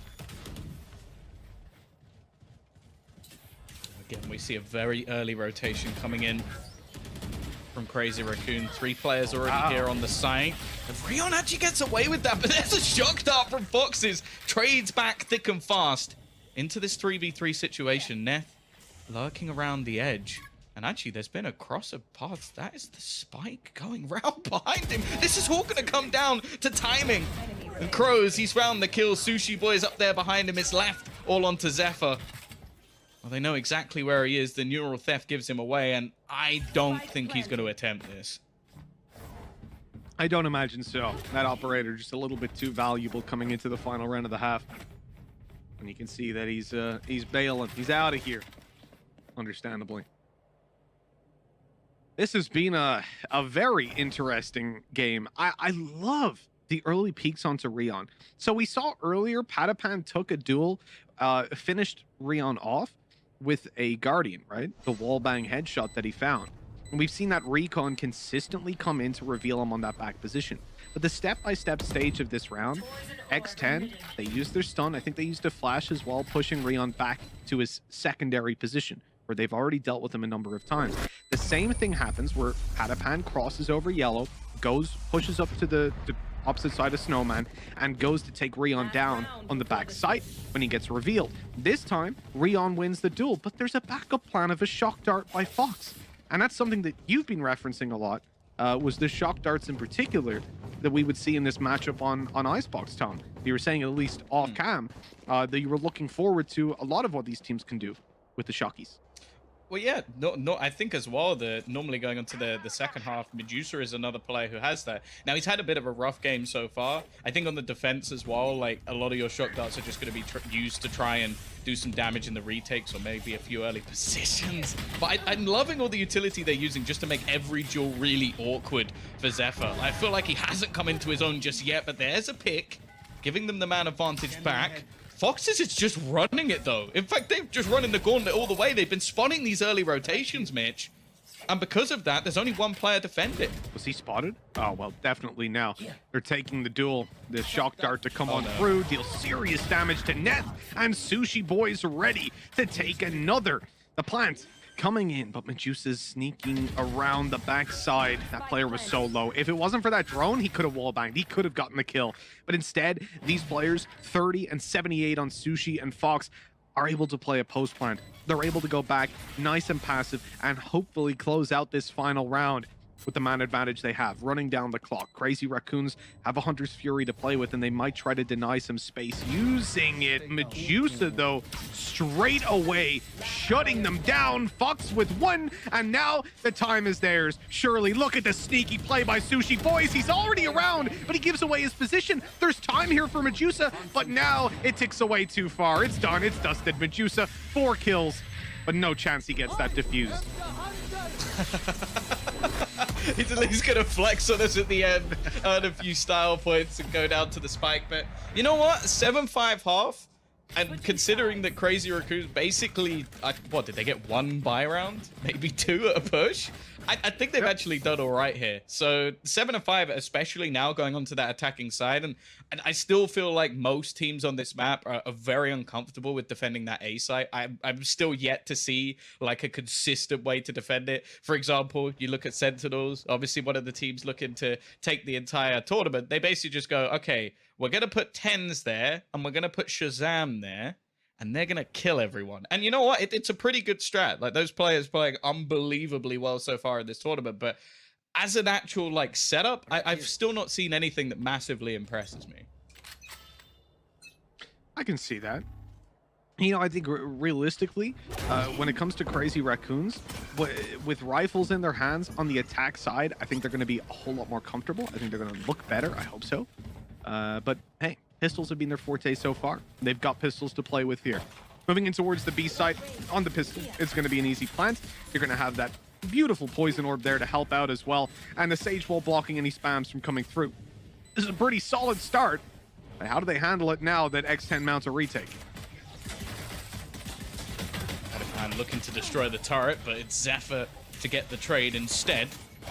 Leaving things back into a 4v4, and so much counter utility just being put into this one. It's going to make things quite awkward. Rion still with a couple of snake bites available to him, but it's actually Crows. Just pushes straight through, already starting to dominate, but there comes those ultiplers. I don't think it's going to do enough, though. They'll just defuse Rion a little bit too late with the snake bites, and that's enough for the pistol to be stolen away. The record, Mitch, is not getting any better. That is 4 for 4 now in X10 pistol rounds. Yeah, when you pop down a snake bite without your poison orb up, you're not doing enough. It's just, you've got to have both. They can at least get it halfway, and especially from that super passive post plant position, they could just swap in. You know, I'll get it halfway, you get it halfway.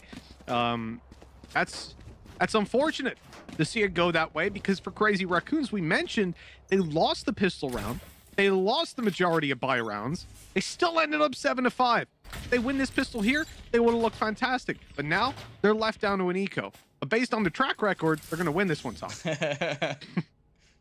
And then again, this is a very, very safe round coming out from X10. They're just going straight in with all SMGs. No pistol saves, no risky business taken at all. They just want to make sure that they end up shutting down this round. And I'll be honest, I think they're gunning for that Prime Gaming Flawless. Let's see if they can pull it off. They should be able to. Realistically, like, you look at that buy, it's classics right now. 4 classics remaining. Ghost already dealt with. And Patapan's low, but he can just avoid a fight. In fact, he should just avoid a fight at this point. Pops a cloudburst, pulls back on mid. Have you met Patapan? I have not. Because I don't think he does that. Like, throughout this match, I can tell you there's one thing that this man does not do, oh, that's and that is avoid fights. So, nasty little Cam. Look at this. They don't even... Why would you look there? You wouldn't. You never would. But, oh, you probably should. With Sushi Boys, he's getting all the info. Oh, there's 2 guys here. 30 seconds Can't see left. the other 2 on the right. He got a glimpse of Rion for a second. Oh, there we go. Now they've seen it. Now they've heard it. They know what's up. That lack of mid control for a second cost them a little bit, but there's the spams destroying the walls. Sushi Boy's able to get that done. Crows with another. It's a cleanup. The cleanup crew are here. 15 seconds left. And at least, I like it, right? An orb, not a poison orb, an ult orb taken for Neth secures some sort of a positive in this round. Yeah, I really like that, actually, the use of the aftershock. But we see a lot of shock darts actually used to try and counter out some of those positions. Of course, as said, it is going to be a Prime Gaming Flawless round, so well played by them. But it's one of those things that, like, I feel like most teams are just trying to deny plants now rather than necessarily aggressively fight. We even saw that as an adaptation Fnatic have to made. It's like, okay, we'll go initially for deep B control, but eventually they went, okay, we're just going to sit passive and try and retake. Well, if you could just stop them planting altogether, it becomes a lot easier, and that's exactly what they did there with the aftershock, just making sure that, okay, if you want to plant this spike, you've got to tank a lot of damage. Are they going to check the cam this time? Maybe not. 3 players spotted. This free information, man, it's huge. Sushi Boys has to come off it eventually. It's the same cam, identical, same position. Pulls off it. Here comes the recon through the peak by Sushi Boys as they turn to look at the recon. It's so good, baiting the utility. Ult goes down. So too does Sushi Boys. So too does Fox. What's happening here? Bit of over-aggression, perhaps. Crows, excuse me, pops out that flash, takes the kill to Neth. Gorgeous stuff, and now just buying time for his teammates to set up this double peak. Oh, I love that from X10. And a big mistake by Crazy Raccoons. They saw the camera last round, they heard it when he disengaged it, and they don't check the position even after. Okay, if you're not initially looking there, that's fine. You have a lot of angles to clear as you go forward, but for God's sake, check it when you're already through. Yeah, that's definitely a slip up that they're gonna live to regret, especially considering that was a round where they basically just still had those SMGs from the previous round. So X10 have managed to get themselves a freebie, but don't worry, Mitch. They've got sheriffs. Crazy Racoon, sheriffs equals win. That is what we have learned from this match so far. They have not been too successful with the rifles. Padipan, though, he's just taking control. I spoke about some of the setups they have on the defensive side. That wasn't a setup. That was just him going aggressively, finding a pick. Already 2 players up to the good. He's going to go back for more. Finally gets put down, but this is starting to become disrespectful. Zephyr, though, he's earned himself a Blade Storm. And he has. This round gets very scary now all of a sudden. Speaking of which, Scary's got the Viper wall up. That's blocking a lot of control for Rion. He would have actually seen them crossing, and instead, it's taken down by Sushi Boys. So Zephyr's got it all to do. He's already picked up 2, and so it's the ace clutch that he's going to look for. I don't know how I feel about this one. The timing could have been huge. Sushi Boys looked away for just a moment, but now he's focused back on the angle. It might not matter. Zephyr gets it done. Rotating now into position. All of his utility still to play with. Full cloud bursts, dash, updraft, everything that he wants. But most importantly, he's refreshed those blades. 5 now back in his pocket and ready to fly at another enemy. Here's the steps coming through mid. The right clicks at this range. They're so dangerous, but they miss. And even the dash can't get him out of dodge. That's so bad, man. It went all around him. It was perfect. The RNG, it's just not there. It always makes me think of that, like the Ali G clip where it just like sprays all the way around him. Like that's just heartbreaking because other than that, he did everything right, and that's not even really his fault. So such a good it's just round. Unlucky. So, and I want to see well that. played by Zephyr. I want to see the right click in slow mo. Look at you could see the knife. It actually cut the eyebrows of Crows, but he's able to get away with it. Disgusting, disgusting. Breach doesn't have a ponytail anymore. That's actually how I did my hair. Just someone threw knives at me, and well, it went a little bit wrong, but. It's one of my favorite things in the Ignition series. I think it was the Japanese guys had a thing where they were in the studio and like the Blade Storm came up on screen and killed the casters. It was sick. Oh, come on. Okay. What's this? What's it? He doesn't get the first. Like he's all Padapan's like a distraction play there for Crows to pick up the kill and then just drop shot somebody, which isn't something you'll see every day. So, well, maybe with like a Blade Storm, not with a Vandal. Padapan's flexing at this point. That's what I'm starting to learn, and maybe a little bit too much, trying to deny after the res comes through, but Crows goes down, back into a 4v4 situation. Crazy Racoon definitely not out of this round. We got another sneaky cam set up. This is something, well, we see a lot over in EMEA from Nats, just popping it early, sitting in the cam for pretty much the majority of the round, and just leaving it in a spot. You should run. Can make things a little bit more awkward, although he's going to have to move eventually. Just waiting for the cross to come in. He's going to get stuck in that ultimate if he doesn't go anywhere, and eventually the footsteps are going to be given, and he'll escape. The site will be taken, but they're going to have a very quick response. In fact, they could get in even before the plant comes down. Yeah, I think especially with the tripwire on the right side, they know that nobody's going to be incredibly close as they come in, and the camera's still online. This is actually pretty huge for X10. As they come in, they just dominate the duel straight away. Neth is able to pull off one, but immediately afterwards, he is shut down by Sushi Boys. Great round from the Cypher. His utility gave them a lot of information to play off of and freed him to go into the site, knowing the angles that were clear and knowing where the enemies were. 12-5 at this stage. And well, the sprays are doing justice. I mean, look, they are dominating Crazy Raccoons at this point. This has been an excellent performance all around. Like, good utility usage, team play, retakes have been spot on as well. Like, there really hasn't been much, and there's been so many like little slip-ups coming through from the side of Crazy Raccoon today. I think they're not going to be too happy with how things have gone down, especially like the excuses go out the window now that it's their own map choice. It was back and forth in the first half. I can maybe forgive having a weaker defensive side, especially with how things have gone, but their attack has just looked a little bit flat. He's actually just missed it with the drone. Padapan just looks at it like, well, if you're not going to tag me with it, I'm not going to retreat. They've actually got a stack as well. Again, 3 players ready and waiting over on this A site. Padapan going to pop the ult. They know that they can utilize this one and just dives through and just ruins Munchkin. Comes back for a little more. Padapan is styling a 3K again out of the Blade Storm. There's 2 players left. Make it just 1, Mitch. That's done. It's done and dusted. Neth, He's been huge before, the Rolling Thunder to just secure it. Fox takes him out, but that's the kind of Jet I was looking forward to see from this region. The confidence on display by Patapan in this series has been unbelievable, and you can see he's pretty happy about that win. Imagine getting defeated on your own map choice, and that's what you have to look at the end of the map. just your opponent stood on a chair, spinning round. Like, Gives it me was anxiety. a fantastic display from them today. I could just see a world where he falls off that. Fell off. It's not nice. The spinny chairs, especially, like, you're so ready. No, but anyways, they get away with the win. X10, they played so Oh, no. Oh God, tingles down my spine. They played so well all day. I have to say, I've been impressed with them in their opening game. Didn't expect them to win it, but they put up a much better show. And right here today, they proved that a team that took version 1, who've been looking pretty damn good, they took them the distance. And right here, they couldn't do a thing against X10. Maybe this is a team that can actually contend with the top. And we'll find out pretty soon, won't we? Because they haven't exactly got easy matches moving forward. With this win under their belt, they're just confirming that they're going to be playing up against a top-tier team in the form of Fnatic. That's a pretty big step up.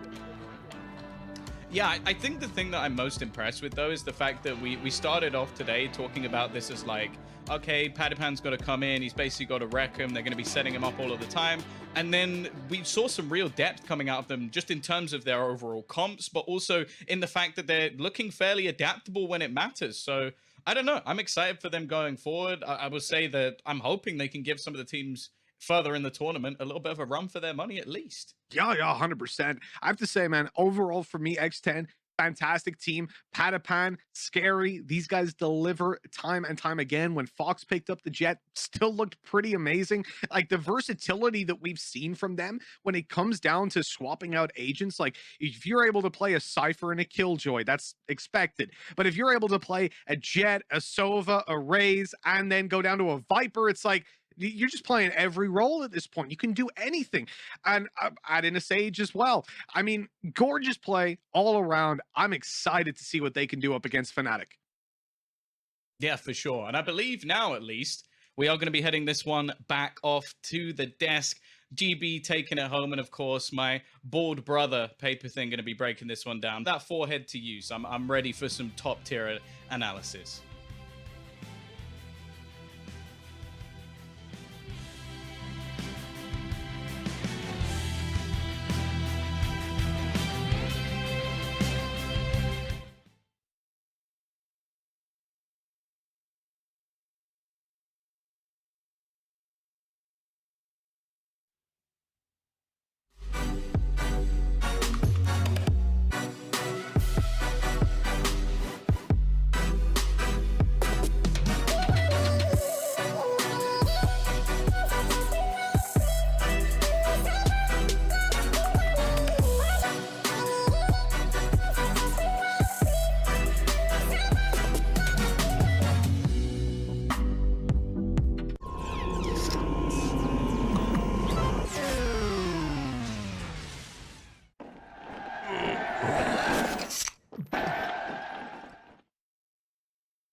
Welcome back to the studio, folks, as X10 will take the series 2-0, knocking out Japan's Crazy Racoon from Masters 2. And as we take a look at the Prime Gaming post-match highlights, Lothar, what went wrong? What was the situation that was plaguing the Raccoons from being able to take this map? You know, when I first saw the picks for the agents for the map, I was like, wow, Crazy Raccoon's actually adapting. They did exactly what I was expecting them to do. So they changed Munchkin to play Sage on Icebox to have an easier execute on B. But in general, it felt flat on its face, and I think the reason is that they adapted to the metagame, but they never practiced how they want to play it. I didn't see any changes in the way the players approach the game, because we still see Munchkin going first, like trying to be the duelist for the team when his role suddenly should be different, right? And that's a big problem for Crazy Raccoons when they just couldn't find the pace of how they want to play it. And also, well, there was a bit of dry peeking, you know, into an operator a lot of times, and that's a problem overall that we have seen yesterday. EU also suffered. Yeah, it's very clear, Potter, that, you know, this team had a lot of control from top to bottom. 7-5 was a pretty good half on Icebox for Crazy Raccoons, but from there, X10 just took control.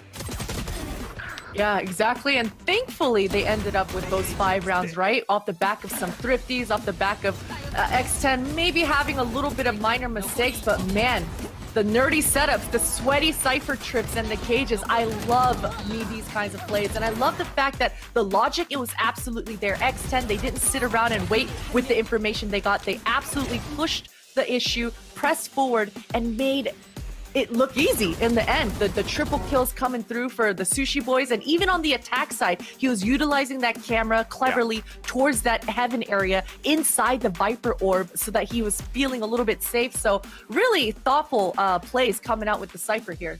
Yeah, it was just clear that everything that X10 was doing was right. Everything that they were hitting, all their shots were hitting, but one player in particular, and I hyped him up on my Twitter, and look, y'all can say I'm crazy all you want, people, but I genuinely believe that we're going to be talking about Patapan for a long, long time. Paperthin, this guy has an insane agent pool. It's ridiculous. And not only that, it's like one thing if you could just play an agent, you know, relatively well or execute. No, he's good in almost every circumstance. That is a rare thing to see in a player. Yeah, I mean, to start with, he's a young guy. He's 17 years old, and he's an absolute phenomenon already. And you can see here, you know, we talked about the difference between this was going to be him versus Munchkin. Munchkin fell flat, 5 and 15 on that last round. And you could also see that Munchkin's agent pool, not that deep compared to Patapan. Patapan, you can play Sage. He's creative with it. He uses his walls in interesting manners. If you're going to be in the forefront with that Sage, you got to be really effective with those walls, and you got to have a little bit of cover from your teammates. In this case, the Crazy Racoon had no cover for Munchkin at all. And I think Lothar said it really well. It's a lot of dry peaks and other things like that that just are falling apart for them. They had the ideas. The execution was there. But Patapan is insane. His movement with the jet so crucial. On Icebox, you have to be really abusive of the verticality of the map, right? When you're that jet, you got to be changing elevations. That makes it so hard to track you as the opponents. Yeah, and you know what's been very impressive about X10, and we were also singing their praises when they were playing against Vikings as well, is that, you know, while the star of the team is clearly Patapan and what he brings to the table, this actually does bring us to our awesome, I believe we're going to have our HyperX clip here, because we had a crazy play from Foxes that, like, it was caught briefly in the Prime Gaming highlights, that collat that he ended up getting. And let's not forget, too, that there was just a lot of great control that we were starting to see. And I think we have that clip, but if we don't, it's perfectly fine. As a matter of fact, Lothar, I'll just bring you in for this here, because it feels like there are a lot of weapons on this team that can execute if Patapan maybe doesn't perform. And here is your HyperX reflex moment. I don't think this one, but yeah, I don't think that's it. No, that's definitely not. Those look like my reflexes. You're right, there's a lot of. Those look like my reflexes Okay, well, when I play Phoenix on Ascent. So I think that that was more of a reflecting of how I play the game. If I just use a HyperX Haste mouse, maybe I might perform a little bit better. Don't worry about it, though. Lothar, we'll get to the points. There's going to be so much to talk about with these players, and we're going to be seeing them moving on in the bracket. For now, though, let's send it over to Dash, who's over in Iceland, for our Verizon post-match interview with Patapan. Thank you so much, Golden Boy. I got a twofer for you here. I got both Patipan and Cruz is going to help us with some translation as well as answer some questions. Let's talk about this one, starting with the change in pressure coming into an elimination match as opposed to the match that you had yesterday. So I'm just kind of curious from a mindset perspective what the difference is when you're stepping on a stage knowing that this is kind of a last chance to keep your tournament lives going. ก็คือประมาณว่าการที่ครั้งนี้เป็นครั้งสุดท้ายถ้าสมมติว่าเราแพ้มันมีการเปลี่ยนแปลงของความกดดันยังไงบ้างก็ครั้งแรกมันกดดันมากกว่าเรารู้สึกว่ามันเป็นเกมแรกของเราเราก็ค่อนข้างตื่นเต้นแต่วันนี้มันรู้สึกเปลี่ยนไปมันเหมือนว่าเรามีประสบการณ์แล้วแล้วก็ไม่รู้สึกกดดันเท่าเกมแรก So for the first time we played it was a bit hard because we were nervous and we were not used to the stage but then since this time is the second time so we were more experienced so we blended in with the venue and how the temperature and it felt better so it wasn't about the game anymore. It was just we're used to the place. All right, well, this one I'll ask you, Cruz. Just curious what the team's reaction was and what was going through your head at the very first pistol round on Haven. A double kill goes over to Sushi Boys from his turret, of all things. Did you guys expect that? I didn't expect that, but then whichever way we win, I'm happy with that. I'm just glad that we got the round, even though the turret took 2 kills. We got the first round of the game. From there, let's talk about momentum, because I think something that's very interesting about that Haven match in particular was the ease at which you guys were able to push into the A side. It seemed for quite a bit of time on that attacking side that Crazy Racoon had no answer. Did you feel like you had just figured them out defensively? I think we kind of figured them out defensively, and we also had a really good combo when we pushed inside. Like every corners were covered by our teammates, so it was actually easy, even though they stacked on A with 3 guys, but then all our utilities were used to kill them, so it was good. This one over to Patty. I'm curious, from that point onward, once you guys move on to defense, you won 5 straight. You'd end up closing it out with a round of judges, of all things, again, putting on a show for the fans. What do you think was the key today as compared to yesterday? Because it was a close one against Vikings, but today it felt so much more dominant. มันรู้สึกว่าเราไม่กดดันกับตัวเองแล้วครับแล้วก็เราเล่นได้ทุกคนทีมเวิร์กดีกันมากขึ้นแล้วก็หลักๆเลยก็คือสำคัญที่สุดคือความไม่กดดันครับเราไม่ได้กดดันตัวเองเราไม่เครียดทำให้เราเล่นดี So basically he said that we were not pressured because we knew that yesterday was a really tight game and we had some pressure on us but then today we just felt at ease, just played our game and just focused on the game, and that's why the performance of all our teammates became better. From there, Patiman, I want to ask you about your flexibility as a player. I'm referencing not just today, but your previous match against Vikings as well, where we saw you pull out the Sage on Ascent, which was a first time for you on that map specifically. We've got the Viper, we've got the Jet. Do you think that that's a necessary element to the team's success where, we see on other teams players 1 trick, maybe 2 trick at most, and you seem to be able to play it all?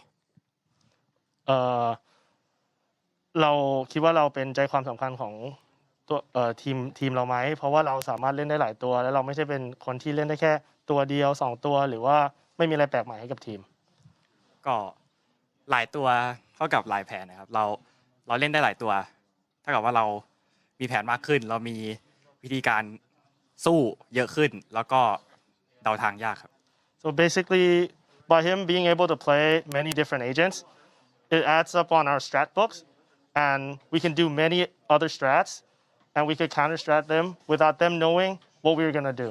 So one final question before I let you two go. This one I'll go to you, Cruz. Your next matchup now is going to be Fnatic in the lower bracket. So the opponents get tougher from here as you look to climb your way all the way back to the finals. How are you feeling about that matchup?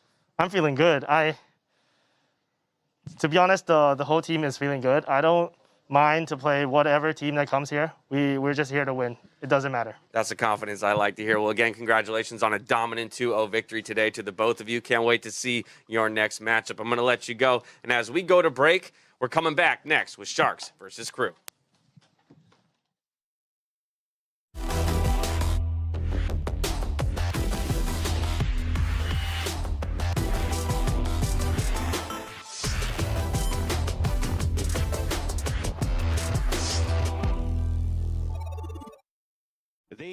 Where did he put that? He put that on Twitter? Yeah. People were probably like, what the fuck is this? Yeah, this is really hard to understand, that picture. You're basically saying back that double stack, you back it up to where that half wall is on orange, and you get rid of that orange half wall, pretty much. And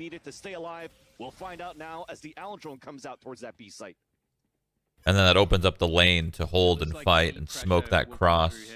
But then you still run into the same issues, so I don't really understand. The same issue is going to happen. You're still going to get spammed through smoke instead of a box. And you're still going to have people fighting Snowman. Like, it's not going to change the way it's played, really.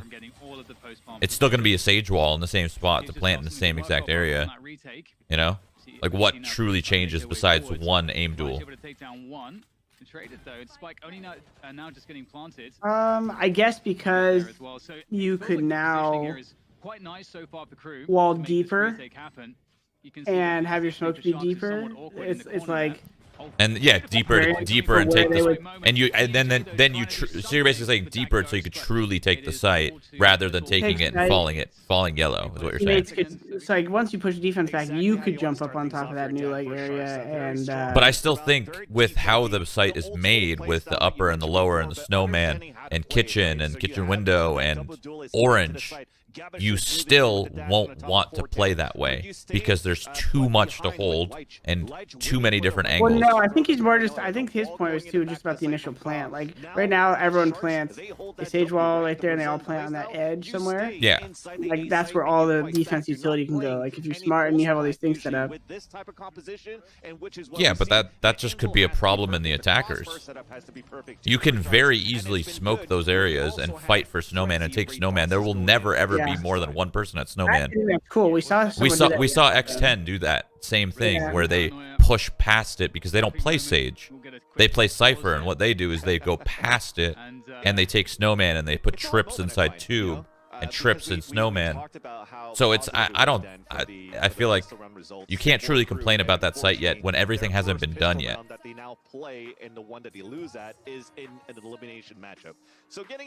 Tech pause. Tech pause. Well. Tech pause. Oh my. He's singing. Well, what do I get for breakfast is the real question to ask here. What do you got in the fridge? Nothing. I gotta order something. Order groceries. Bitch.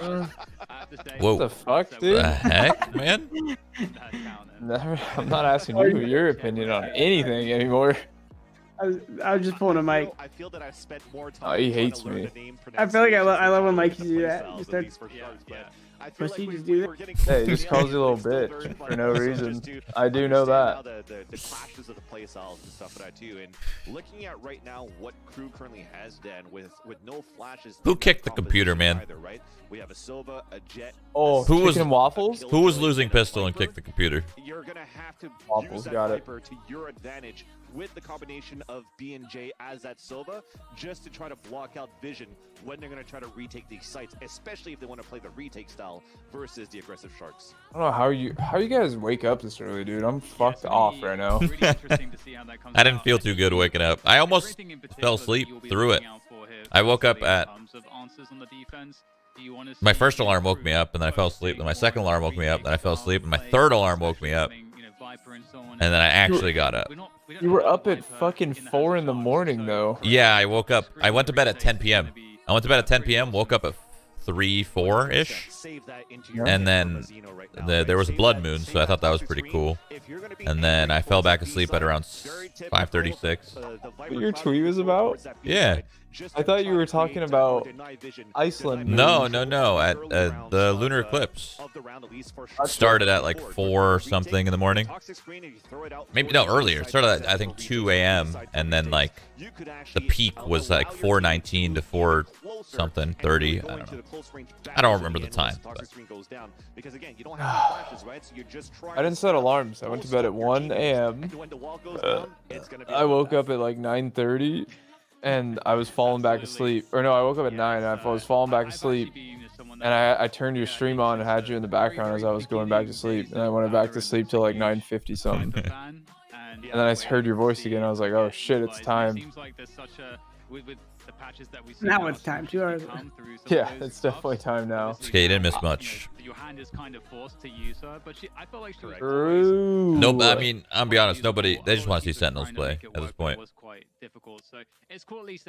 That's kind of. I was just gonna sleep until Sentinels. Well, not literally till, but. You guys like cranberry juice? On occasion. I love cranberry juice, Jordan. I don't dislike it. Love that shit. I don't know why I asked. I just saw it right there. I'm ordering some cranberry juice too. I think that's really cool because again, It wouldn't be land without a tech pause, you know. How many meals do both of you eat each day that are home cooked? Are you kidding me? Home cooked? Well, I'm on 1 so far. Max 1. I go out a lot to eat though too, to be honest. That's fun. I enjoy that. Yeah, because it's been so long I now. like that way more than like ordering. Some of the ordering stuff I don't mind really. Like I went to Puesto the other day, which is I haven't been there yet, but I've seen them pop up already. very good tacos. Very good. How Viper is so oppressive right now with the new changes. There's also been a I feel like we need another Mikey barbecue this summer. Yep.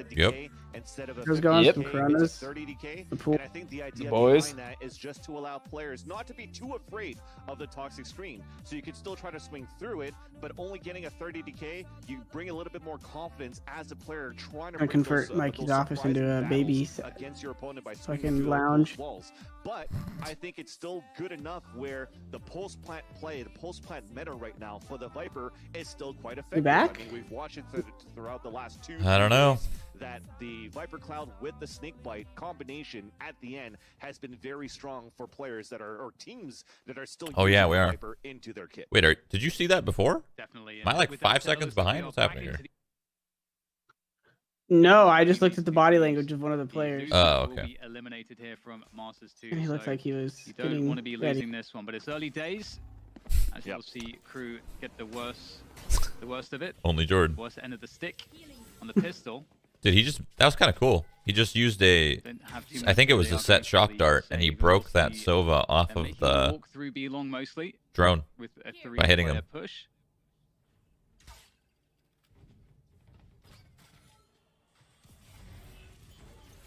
Oh, mid-ramp shock dart? Yeah, it was like mid-ramp. It's gonna help a lot. You still have one other person watching that flank though, from the attacker of Donatu, right? So let's see how that Oh plays my out. god, he killed him with a classic. Oh no. Yeah, it's looking like Sharks are Not like be in this. such a great position here. Oh A no. couple players, in fact. There's not a Nice pistol forward round, kills I'm an coming in idiot. from pros in that. I missed the Able pistol to round. make things a little bit I missed the pistol round. I thought this was pistol round. This is a phantom in That play. guy's got Phantom. It's a big pistol. Oh, Classic's actually kind of crazy. That's though. crazy that this is a 2v2 right now. Do you not like the classic? I for hate it. insta- I hate it. But it literally one burst people. Not for me. Why? It never one burst for me, man. So you just don't know how to use it? No, gun strat. Frozen will be able to take him down with the Oh. ghost. And pretty good effort there. That Alright. was a full safe round coming through from crew. Well, it is Managed to do free, quite a bit of so. damage. Exactly. Just unfortunately there for Nasket can get more kills so that he could prep up the blade storms a little bit faster. But I was chuckling a bit because we literally just talked about, hey, we should actually save our toxic screen for the retakes. But at the same time, I do understand that it's a pistol round. You want to throw that wall early inside the B side. A triple Like, this push is so that if gonna there's be an any easy contact, 2-0. You put For that toxic Sharks, screen right? up, you try Yeah. to set up your players on Brazil, crossfire setup moving on. aggressively towards That's what I'm that thinking green too, side but of B. And when we'll they see. didn't see any contact, when they didn't see any information, they know the coast was clear to go towards that flank for Crew to actually be able to make it a 2 versus 2 with only classics on board. So this helps in the economy. We're trying to play aggressively towards this A site at the beginning, and it pays. He was so scared to fight that guy. He was so scared. Threw his mouse across his mouse pad. Didn't even try to aim. Yeah, he was actually so scared. Able to be collected. Someone probably called like man advantage to chill. Here from Sharks on the A side at the moment. And he really wanted to, but then he held back. Or Mazzino is he's gonna get caught. He's gonna get caught. Oh! A 2-1-2 mostly. Oh, never mind. Ooh, Mazzino able to take down Denaro there. Oh my god. Position is Sharks. That's a dub. Omen's gotta get out of there. Now, Prozen's managed to get really forward positioning, and he surely needs to go with that, but that's a dub. Has got to take him down, and it's just going from bad to worse here. Wow, the re-aggression too. Nobody can identify what this man's doing. Look at this push from him around the side on B long. It's a fucking 3-piece. Wow. Light as well. Beautiful stuff. Beautiful. Kind of felt like Sharks needed to kind of group up after losing a player there. They sort of just got picked up one by one. Yeah.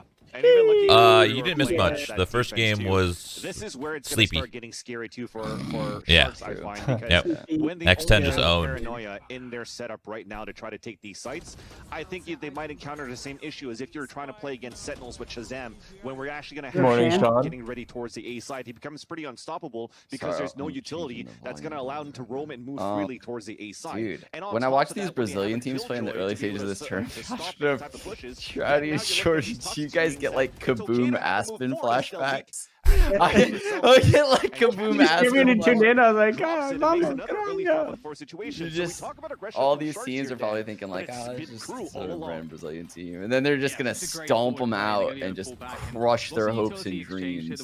Is there a Cold Zero and a Fur though? Is that like Nagzet or whatever? Or? Probably. Probably some player who've never heard of. Dude, Gabex is nasty though. Like actually. What do you guys think of Icebox and the fact that if you go through middle, you fight everyone before you plant the spike? So everyone just goes A, B, A, B, A, B, A, B, A, B, lurk mid, and there's no mid. That's pretty cool. No, we needed the hot take. You go through mid, you fight everyone and the coach. Literally everyone. You're fighting 6 people before you plant the spike. I feel like you don't like that. Yeah. No, he loves it. Do we make mid wider? No. Actually, no. The hottest of hot takes is that there's going to be so many maps in this game. I'm okay with it. I want every map to be unique. And the fact that there's a mid on this map that's worthless is unique as fuck. I've never seen it before. So wow. I'm actually down. What the fuck? That was insane. And that's an easy lineup right there. A mid that's worthless. I mean, what about a map that doesn't have a mid like Bind? That's when you just pile mid though randomly and then they don't expect it. One guy just flies through and flank screen. Yeah, I think Bind operates better though because at least you can rotate between the sites with the teleporters. This is what happens when you rotate between the sites on Icebox. Some defender just pushes up and holds it, and you're just so fucked. The showstopper as well. So Sharks, they still need a couple of rounds to readjust and understand how. I mean, how many times have you seen like successful mid A split? Successful. Never. It always gets stomped with ease. Yeah, it's always like a pocket strat, and it gets stomped. People always you can see when someone's trying it when they throw that smoke for like the spawn cross. Like, well, somehow 3 are dead before they hit the site. Yeah. It's like, guys, I got this really sick mid B plan. This is where we're gonna plant, and like literally, you've never been able to plant there one time because the round's over. I feel like I've seen the mid B work like once ever, and the mid A has never worked ever. They are looking really good on the shots as well so far. Crispy aim. Yeah, the only time the mid B works is when you're playing against a team and you know that they're playing up and aggressive and like playing deep in B.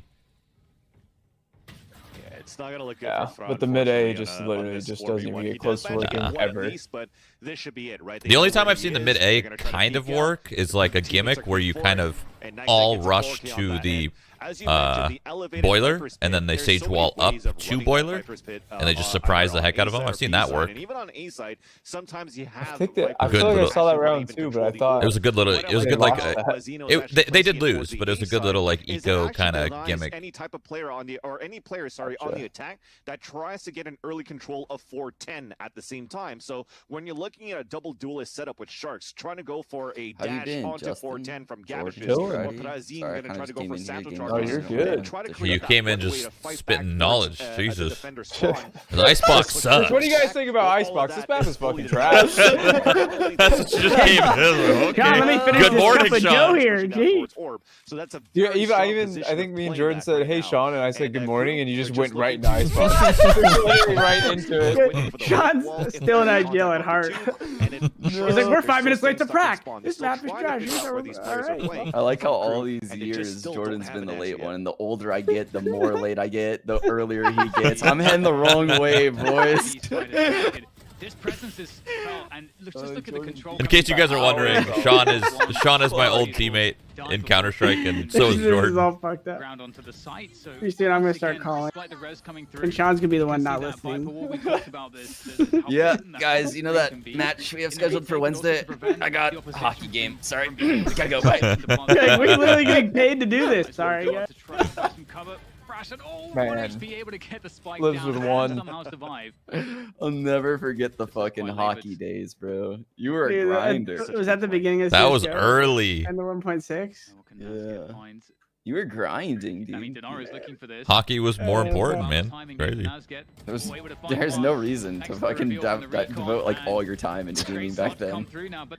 Unless, of course, you're. Well, there's just a hard dickhead. switch in CS:GO that we like. I wasn't expecting. Oh So my. if you were already degen, you were ready. But if you weren't full degen, you were like, wait, I have to like, I can't do anything else now. Like, Yeah. Yo, Crew's owning. I wasn't What would ready, you- and then like, What would you equate, Just so clean on that retake at the like same time. being Just an miscommunication early on mover my in end at the same esports, time like in for 2000 Sharks, fucking because, three yes, Donato, to that's the today? second time that as a Silva Like player, you're he's just continued to degenerate, watch that flank. spending And they have 80 hours a access week to playing one flank games because they for don't have a nothing. I Sentinel don't on know, top building of like both crypto flanks, right? coins or So, something. Yeah, need a little bit it more has to be some. communication, 'cause he's What watching do it, but in a people different like angle probably that shit exposes posting on his Twitter teammates all day, that every are day, watching their back right? because they're Something- focused yeah, I on don't know. preventing the push and the Yeah, it's retake just coming back fun, from but through people from like the doing defender it. side. I do it. Fuck So it. just a little bit of a mishap that just makes the whole post-plant positioning for Sharks just crumble all around. So I see Tac this pause coming or on tac top. I pause? think it's a great call right now. If this is going to be Ooh. a pause, a timeout that's needed for Sharks to try to recuperate. Sorry, and what can they do now? Dude, I that heard they you have guys a Blade slurping up Storm Breeze ready to earlier, go for this aka force best buy map in the still, game. Just letting you and guys try know. to I just want to thrive. see what it's like Yeah. at this I think level. everybody at the top loves it. Doesn't have to get stuck on a Spectre. It's gonna feel so bad in ranked, though. Dude, in ranked, it's terrible because nobody knows how to play, and they give up the second they see it. They see Breeze, and they're picking agents, and they've already given up. I mean, well, when you think about the map in ranked, so like there's the B entrance, there's the B elbow entrance. On years of fucking just getting beaten down. I love it. I love this. This is great. We're back. Common these days on the attacker side. I do find think definitely we a map like all know Icebox it's like could definitely work. short term right now that we can enjoy this. Yeah, I completely agree. Or with it's that. long really- term. Back into the Or it's action long once term. again. And we do like a nip starting in CS:GO. Drone coming through from Denaro. Who knows? A, again, we mentioned I don't that, know, you man. I A kind of want to being- sell the I mean, top, pretty much which I think everything's is been this difficult very for Sharks. second. Right now. Whatever the highest point is, I'm gonna ride Which it. is a huge win if you are the defenders looking Yeah. to coordinate a retake. So we'll see if Sharks can do anything different here. to have Sell the top. That's some funny. success on this A site. Well, they know that there's an operator right now towards the A side, but the thing is, Leitch is a little bit too far back if they want to try to push out with. But they're just Paranoia, fishing for a pick example, right but this now. recon dart is perfect. They're deep. And they're Create that deep space too. for It's Leitch. not from. They're not doing it from the back. They're just On the top sitting. of 410. They're sitting They nice should and be able to close. take this map control. Oh my! What just happened? He got a double, boy. Come on, Prius. Line up, kinda. Basket as well. And Yes. Basket might be We able to missed find that. more. What happened?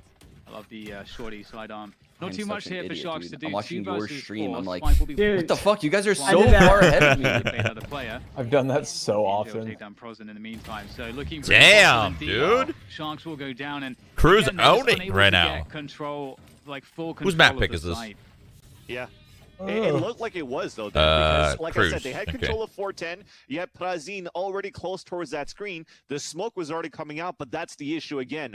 Now when you're looking, okay, we're playing an Omen instead, how can we run and actually cover and prevent any type of visibility or angles being held by the defender side? Let's throw some dark coverage. No. What happens then within the dark cover? Because it's so Please, huge within that space, not again. you could play inside it. You could also okay, be tack. not Okay. afraid of it, just like KRU aren't, and the way that they've been swinging they through, allow them clouds to, coming out just to get the two duelists down has been huge. I don't think into so. the two kills that helped KRU to win that round. So I don't think so. Yes, despite you threw the recon dart to come out, I Ooh, think we're missing also, a couple of apparently, kills if I dude, didn't the see it at players, right spot. Jordan, But the players can see I think, each other. They had to Imagine that. I like flash trick. Imagine that with like trying here for sky Sharks. flashes and It just just hasn't breach been working, flashes, though, dude. unfortunately.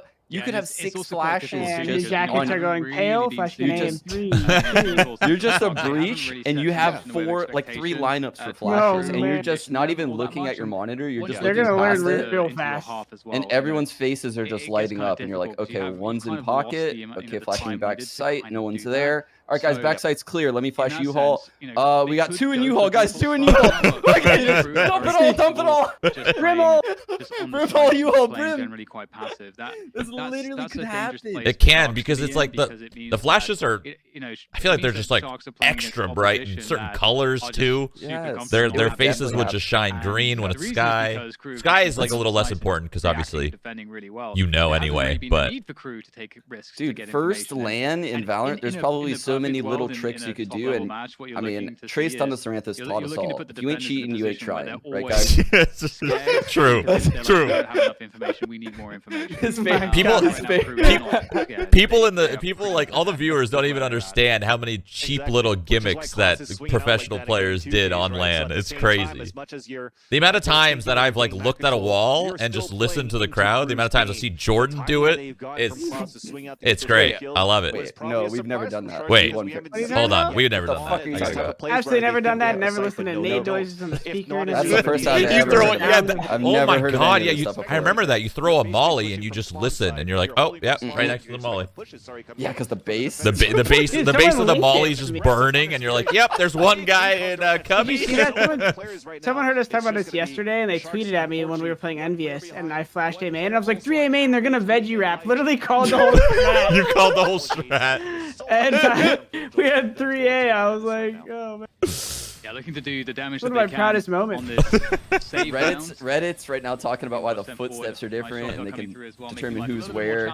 We're fucking thinking of the most clever ways to cheat over here. Oh yeah. That's just you guys look over there. We'll be over here. Players here for Sharks to really have any breathing room to get this spike planted, but KRU, they may actually force Sharks to plant because that gives them the information as to where one player is, allows them to creep forward.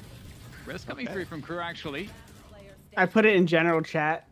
Just one more player left in our on the I'm gonna be fucking laughing when the finals is just like a breach, a sky, a Yoru. It's everyone flashes and no one's looking at their monitors for the first 30 seconds of the round. Mikey, look at that fucking.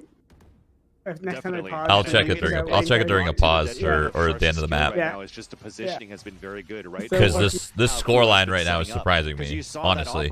He didn't really want to commit going out towards that window. Like Sharks is looking dead in the water. Trying to go for a fake plan. Ooh, they're swinging, they're jiggling, that's a CS they're skin, peeking at the same time while he's doing The that. shark one? Yeah, I think so. Blood in the water. Blood in the Left water. side at screens, just trying to get that angle, which is why I kind of see the one I where used, I Farah think. wanted to pull out the res. Dude, did you see that? The alarm bot triggers. The shark dart comes in, and I think it just does full damage. Yeah, it kills that guy. It kills that guy, yeah. One hit. Almost killed the other guy. You're playing a bait versus the Sharks, and it's not working. There's something that shows the confidence. What do you think of the state I like the delay here from KRU as well like on the speed stall, side. We can stalling see in that Sharks Valorant, have like set their Viper, sights Astra? to attack For B. post plants? Just Because that in Viper general, already just in like general. stall utility, yeah. as Like well. Viper, I think this Astra. game kind of needs it though, just because of with the barriers that cause the conflict so quickly. It needs the characters like Astra to stall it. But now there's just Brazen left. It makes sense. It works for this game. They are getting owned. Like, what just happened right there? They all just walked out and got spammed through smoke? I feel like 3 of them just died through a smoke right there.